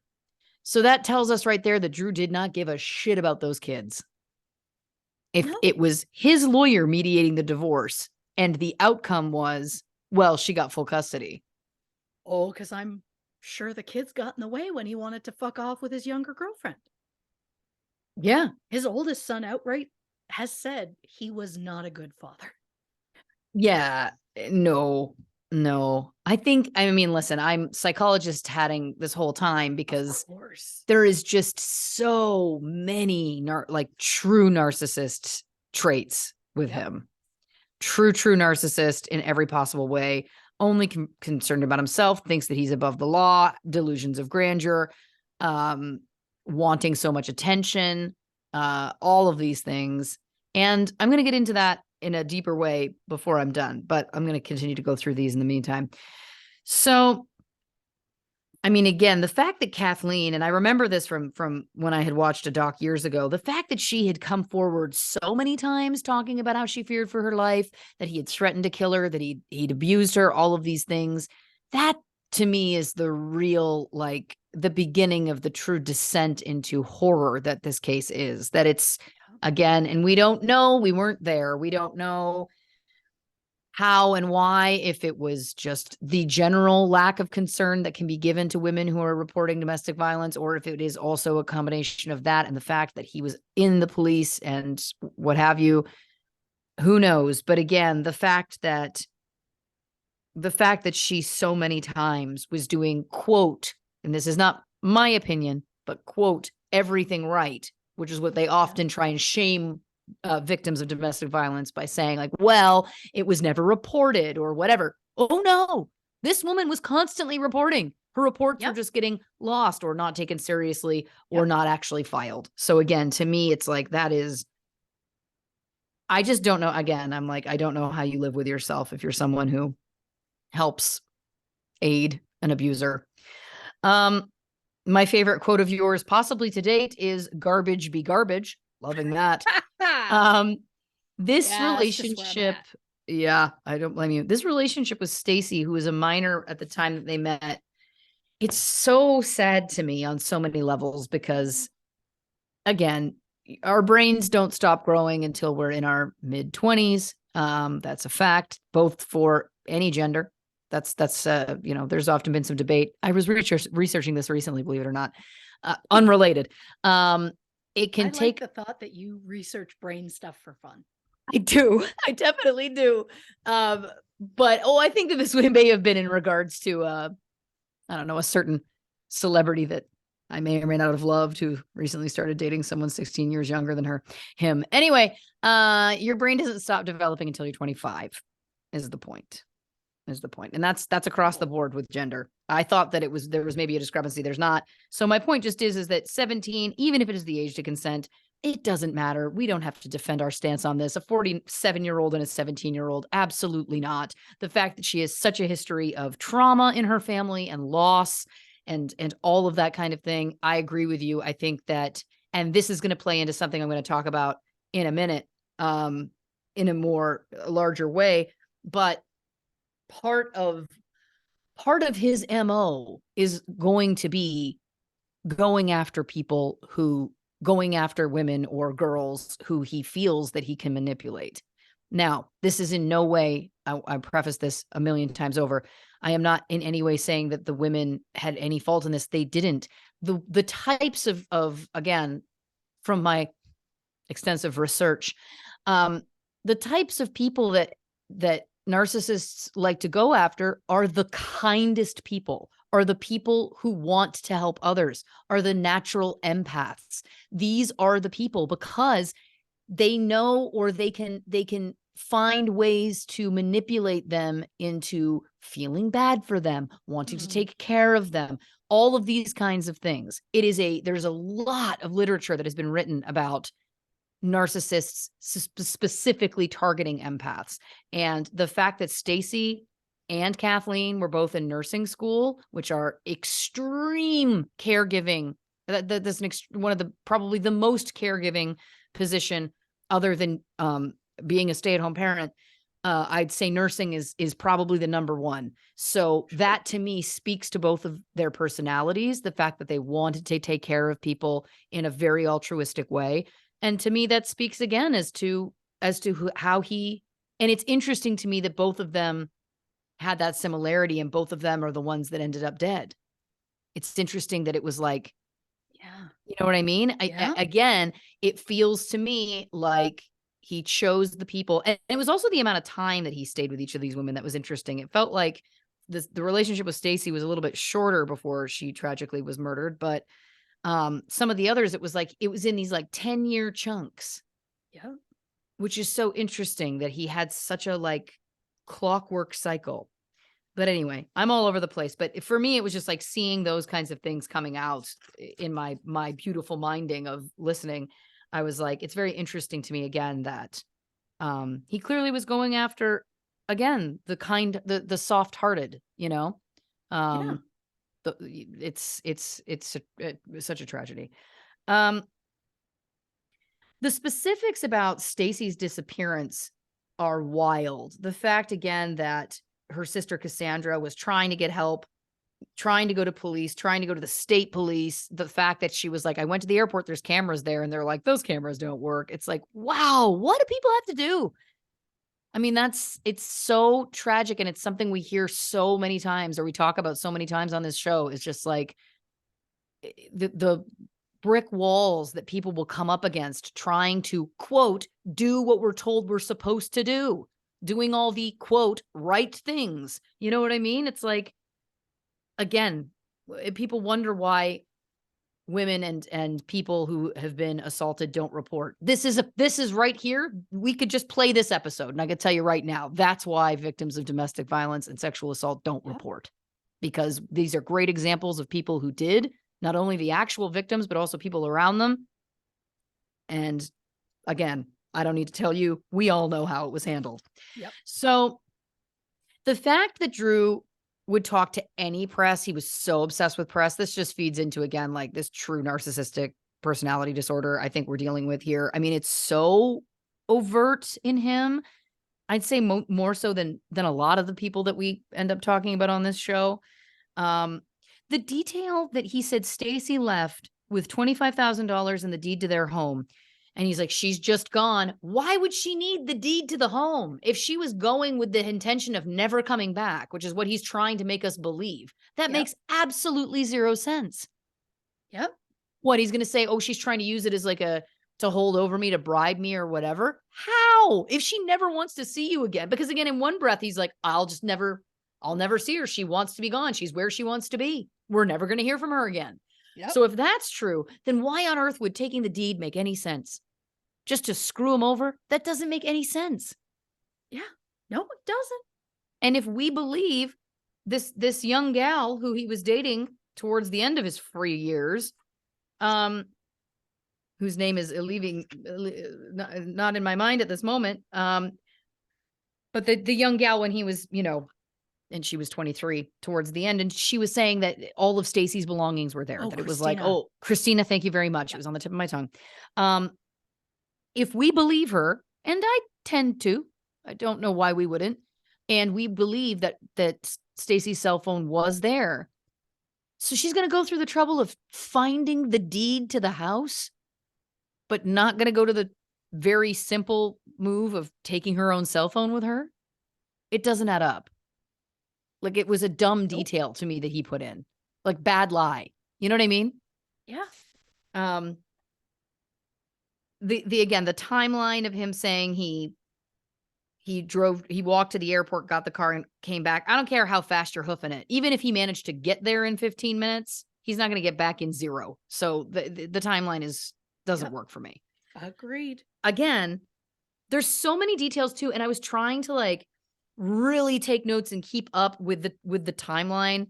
But then eventually I was just like, there's just so many holes, and there's so many places where if you go by the friends and family's account, there's so many places where he could have been sneaking away to like do a little bit more of the crime. Do you know what I mean? Like he drops the kids off, he comes back 15 minutes later. Well, what happened in those 15 minutes? Like there's little things throughout to me that it's like, if we were sitting down with a murder board on a weekend and with snacks, first of all, we'd be two pigs in shit. But second of all, we'd have time to really go through this timeline. You know what I'm saying? Which would Yep. be a dream. But I feel like, again, it's like when you start to unravel it, it just unravels so quickly. The thing that chilled me was this story from his brother Tom.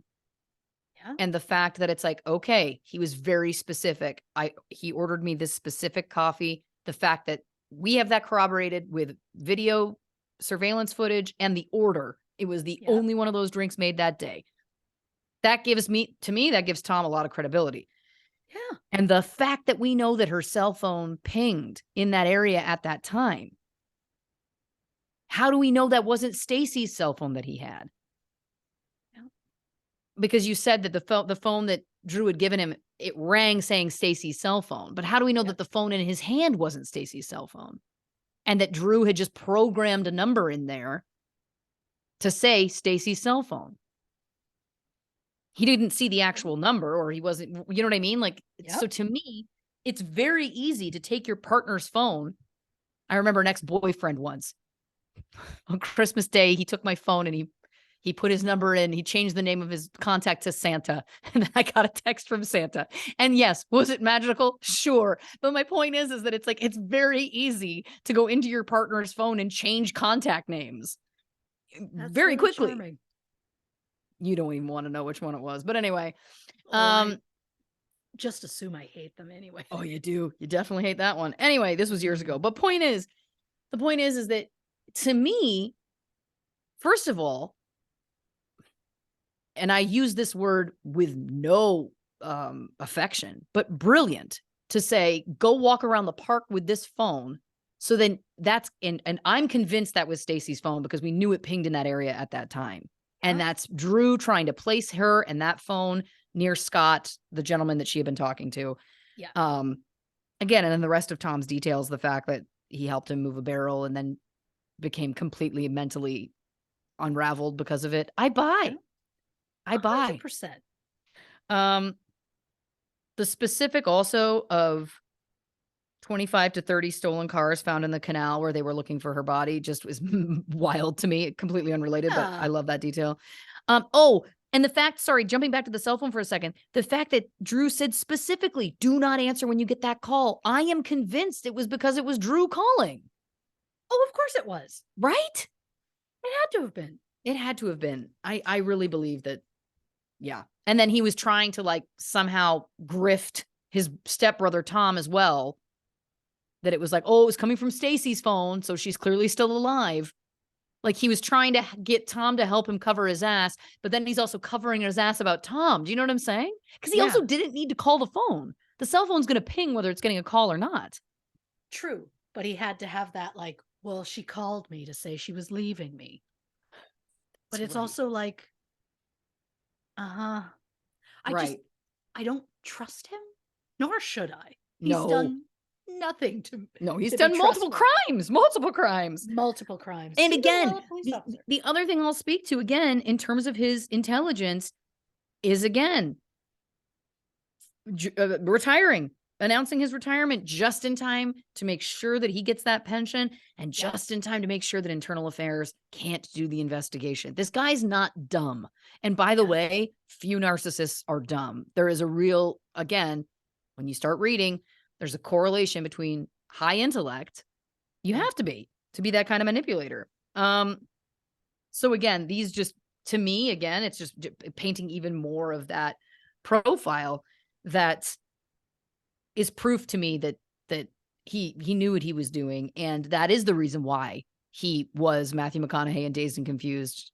I love high school girls. I get older, they stay the same age. I'm not being glib. There's a reason why. He was a very masterful manipulator. And all of them talked about how when it was good, it was so good. And that is, again, a very common trait with abusers, obviously. The fact that then he gets arrested for this possession of an illegal weapon and the illegal transfer of it, this is proof even more. He thought that he was smarter than everybody. He thought that he was above the law. It's like, what are you doing? You know you've committed these murders, Yep. Drew, and you're gonna engage in illegal activity. That's the one dumb thing. But the whole point is that it's not dumb as in intellect, it's dumb as in the personality disorder tells him that you'll never get caught. You're above the law. You're smarter than all of them. And of course, not always the case. The specific of the gash on Kathleen's head being that it was thought she hit her head on the tub, but there was no transfer of blood. As you were starting to like go through those details, I was like, how on earth did this get marked as an accident? And then of course you get into those specifics too, where it makes zero sense, as her best friend pointed out. If she's actively taking a bath, why is her hair not up? Why is her jewelry not on? Those two things a jury could probably go like, well, maybe this is the one day she didn't. But what you can't do is there's no bath mat, there's no towels, there's no robe. You're not taking a bath. Nope. What human being? It defies logic. And again, it's another one of those things where it's like, Drew, you didn't stage the scene well enough. You got 90% there. You got blood on her. I assume her head was bleeding while he was drowning her in the toilet. And he got blood between the tub and the toilet and wanted it all in the tub. So it looked like she slipped and hit her head in the tub. Or and whatever he feels she did. So don't you also think that she was clothed at the time, and the clothes that Stacy said he brought home and put in the washer were her bloody clothes? She was absolutely not bathing at the time that he got She was there. not. He was like, he thought, that's what I'm going to do. That's how I'm going to stage it to make it look that way. 100%. The other thing I have to say too, just jumping ahead for a second, the specific that he would have drowned her in the toilet is such a sign of like, just such disrespect and thinking of someone, such a level of like anger, wanting to humiliate, wanting to, you know what I mean? Like it just adds to the profile we're already making, which is like, yeah, I buy that. I definitely buy that. That seemed to be, again, in the wheelhouse. The quote about a housewife's biggest fear, I'm so glad that you commented on that, because I was like, oh, I just feel like there's so many other fears, you know? Oh, I know. It's like, it's just so offensive. Where you ask a man what's his biggest concern about meeting a woman from online dating, and he's like, wow, that she's not going to look, that she's going to be older than she looks. She won't look like her picture. She'll be fat. One of these kinds of things. Yeah. And then you ask women and they're like, that he'll murder me. Yep. So it's like, just don't talk about housewives if you've never been one. Don't talk about a female experience. How about that? Any respect. How about it? Just don't. It'd be nice. Yeah. It'd be nice. Wouldn't it? The fact again that this cop handling the case didn't properly seal the crime scene. His first homicide investigation, he went along with what the, Emmy or whoever was on the scene at the time said in the moment. The fact that he let Drew sit in on Stacy's statement. I mean, there's just so many. Yeah. We got so many strikes here. Especially because that would have been like a professional courtesy. One cop to another. Oh, yeah. Like, I 100%. Would love if you investigated cops even harder than you investigated regular people. Yeah. I wish that was the brotherhood and the peoplehood. I wish that it was like, we all hold this to such high regard that we're going to hold each other to that kind of regard. I wish it was that, Yeah. Sucks. Oh my God. The fact that the hearsay law then became called Drew's law, amazing. Him yelling, I did not yell Kathleen. I did not kill Kathleen. And then his lawyer saying it was pathetic. Anytime a lawyer whose job it is to like just fight, whether they believe it or not. Anytime, like that's just, again, such a sign that Drew is a maniac. Do you know what I mean? Like, it's like, that's like the lawyer was just like, I can't do it for another second. I can't fake it for another second. I just envision like in court, you just hear as soon as he screams that, his lawyer just goes, Jesus. I envision that in just like a, "Come Oh, on." Drew. Yeah, it's like, like, at that point, he's just closing the briefcase and he's Yep. like, "I'm good." Yeah, he's like, just it's fine. He's gonna turn on me. He's gonna accuse me of doing improper counsel eventually now, which of course he did. Woo! Um, Yeah, classic. classic. All the killers do. Woo! Anyway, this specifics of this murder for hire plot. Oh my god. This is information I did not have prior to this for sure. So many details I just need to take a minute with because it's truly it shouldn't delight me, but it does. Yes. The fact again that it's like he's such a narcissist in the truest sense that he's like, I can pull this off. I'll make friends with this scary guy here in jail and he'll The help me pull off beast. this with the beast who clearly is like, thank you, sir. You just gave me a ticket to have less time in jail. Like, why would you ever Yeah. trust him, Drew? You fool. You fool, you fool. And then the Yeah. specific of like, oh, well, I was just going along with the grift to help him try and get less time in prison. Come on. You've done nothing solely out of the goodness of your heart for another human being. Ever, ever, ever. Then the fact that he was getting attacked in prison, they had to move him around. I was like, mm-hmm. Now listen, one other thing before I comment on one last thing. So two things. First thing is, the one thing I do think is very sad is that he was convicted of killing Kathleen. I don't know what the exact charge was he was convicted of, but how many years was he sentenced to? He got 38 years for her murder and 40 years for Well, hiring a hitman. and that's the thing that I find sad is that it Yep. was 38 years when he murdered his wife, who again had asked for help, reached out, done Yep. all of the things that you're told to do. But then a murder for hire plot to take That out a didn't hit get anywhere close that to didn't get happening. anywhere. You get 40 years for that. Now, I understand that it could be that the thought was that, well, it was a harsher sentence because he was already in jail for this other thing. I get that. But I Sure. just think energetically for me, it just makes me very sad for Kathleen as a woman that her Yes. death was not considered to be as, that it wasn't as worst harsh a thing he did. punishment. Right. Yeah. I Oh, don't I like agree. that. Now, very quickly, one other synchronicity I saw, because of course we're talking about the, of course, prolific Peterson last name, and we know that, again, there's these Yep. three real trifecta of shit. But Lacey, Yeah. Lacey was a name in Stacy's life. Stacy's sister that she then named one of she and Drew's children after, Lacey. Yep. Of course, Lacey and Scott Peterson. I mean, that popped out at me in the moment too, where I was like, it's another one just like Kathleen. Isn't that wild? There's something, and I don't know what it is. The fact that Drew and Stacy, well, no, I guess Kathleen too. No, I guess it wasn't just Stacy. Yeah, I guess the fact that Drew is the connection to the two of them, that each one of those other men have some connection to another name associated with Drew, just feels. Yeah. I don't know. I'm not going to get into astral projection kind of conjecturing, but just saying. And now, of course, the last thing I wanted to mention, because obviously if anyone's bringing up Scott Peterson, no one has been following that case harder than me. Truly, since its inception.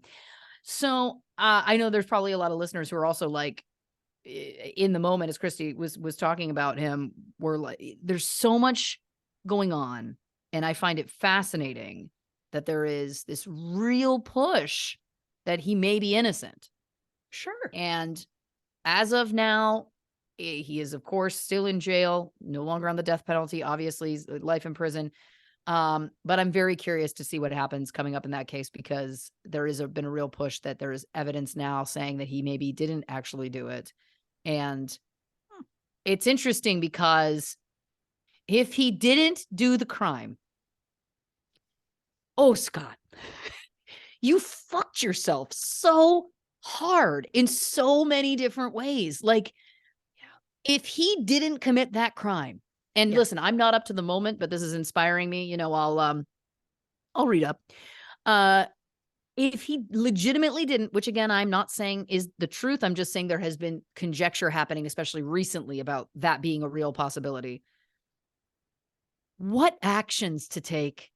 Yep. What actions to take And I'm not saying that it's like, well, you deserve to be put in jail anyway, then. That's not what I'm saying, obviously. Uh, of course, we want justice for victims by prosecuting the people who actually did the crime. That is the only Yeah. way that justice is served. But what a dummy is what I have to say. If that's what comes out, it's Yeah. like, what a dum-dum. You really buried yourself in Yes. lies and lies that are so twisted and so dark. I mean, being on the phone to his mistress saying that he's in Paris when he is actually for New Year's, when he's actually at the vigil for Lacey. The details are just awful because it's one of those things where, and I'll touch on this very briefly and then I'll let it go. It's one of those things where if somehow he did not commit that crime, which I'm not convinced of yet, but if he didn't, and he had somehow also weeks before Lacey died, told his mistress, my wife has died. When your wife coincidentally in this alternate theory goes missing 2 weeks later, I'm going to say it. Maybe you halt the brakes. Maybe you go, find a new girlfriend. I'm going to have to, I got to pull back on everything. Yep. If not because you're a normal human and being with a real set of emotions, feelings, thoughts, empathy, all of the above, but if for no other reason than to protect yourself. Yep. You heard it from me. Regardless of the truth, dumb dummy. Yeah. Honestly. Yeah. But anyway. Those are my thoughts. So I don't know if you have anything further like, to her lead. body being found and him being like, well, shit, I better leave town. Bad decision after bad decision. Yeah. He really, again, like it's fascinating. The dyeing of the hair, like being caught with the things he was caught with. Like it was like, and I understand the fear of, oh shit, I told someone my wife was dead when she wasn't, and now she's gone missing, or later turning up dead. Yeah. I have to try and cover my ass because I'm going to look guilty when I didn't do this crime. Sure. If that was the case, I can understand that line of thought. But you go at that point, to me, it's like, that's when you have to come clean. You have to go to the police and say, someone is going to come to you and tell you this. I absolutely did that. I'm a bad guy. Didn't kill my wife. I will do anything to help you. And that's all you can do for your own, well-being in terms of staying out of prison and all of the above. And I'm taking out again, empathy, feelings, having a soul, all of those kinds of things that the rest of us would probably feel. But anyway, that's the end of my thoughts on that. Yeah. Yeah. I get that. Yeah. I get that. Just, all three, specifically Peterson men were just pieces of shit in different ways. Yeah. Mostly the same, mostly for just like mistreating their wives. Yes. But yeah, I have issue with all three of them. Again, trifecta of shit. Yeah. Yeah. Yeah, I agree. Well, listen, Christy Oxborrow, fantastic episode as always, impeccably researched. Again, I was reminded of horrors and I learned new ones. So I thank you for that today. I thought this might hit a certain way because we're talking dirty cop. Oh, it's again, as we know, my biggest fears. And thank you, dear listeners, for joining us on this episode of True Crime and Cocktails. If you haven't already, give us a follow on the socials on Instagram, Facebook, and YouTube at True Crime and Cocktails, on Twitter at Not Detectives. And if you'd like a little bit more, a few bonus episodes, a live monthly Q&A, all of the above, go to patreon.com/True Crime and Cocktails to learn more about our subscription-based series over there. And finally, of course, if you are interested in True Crime and Cocktails official merch, go to truecrewmerch.com, the only place to find it. And again, I do recommend by the end of this week, if you want that in time for the holidays, I think that's the only way it can be guaranteed. Christy, do you want to say goodnight to the people? Oh, no, wait. I skipped ahead. Do you want to tell the people about next week's episode? I can squeeze it in.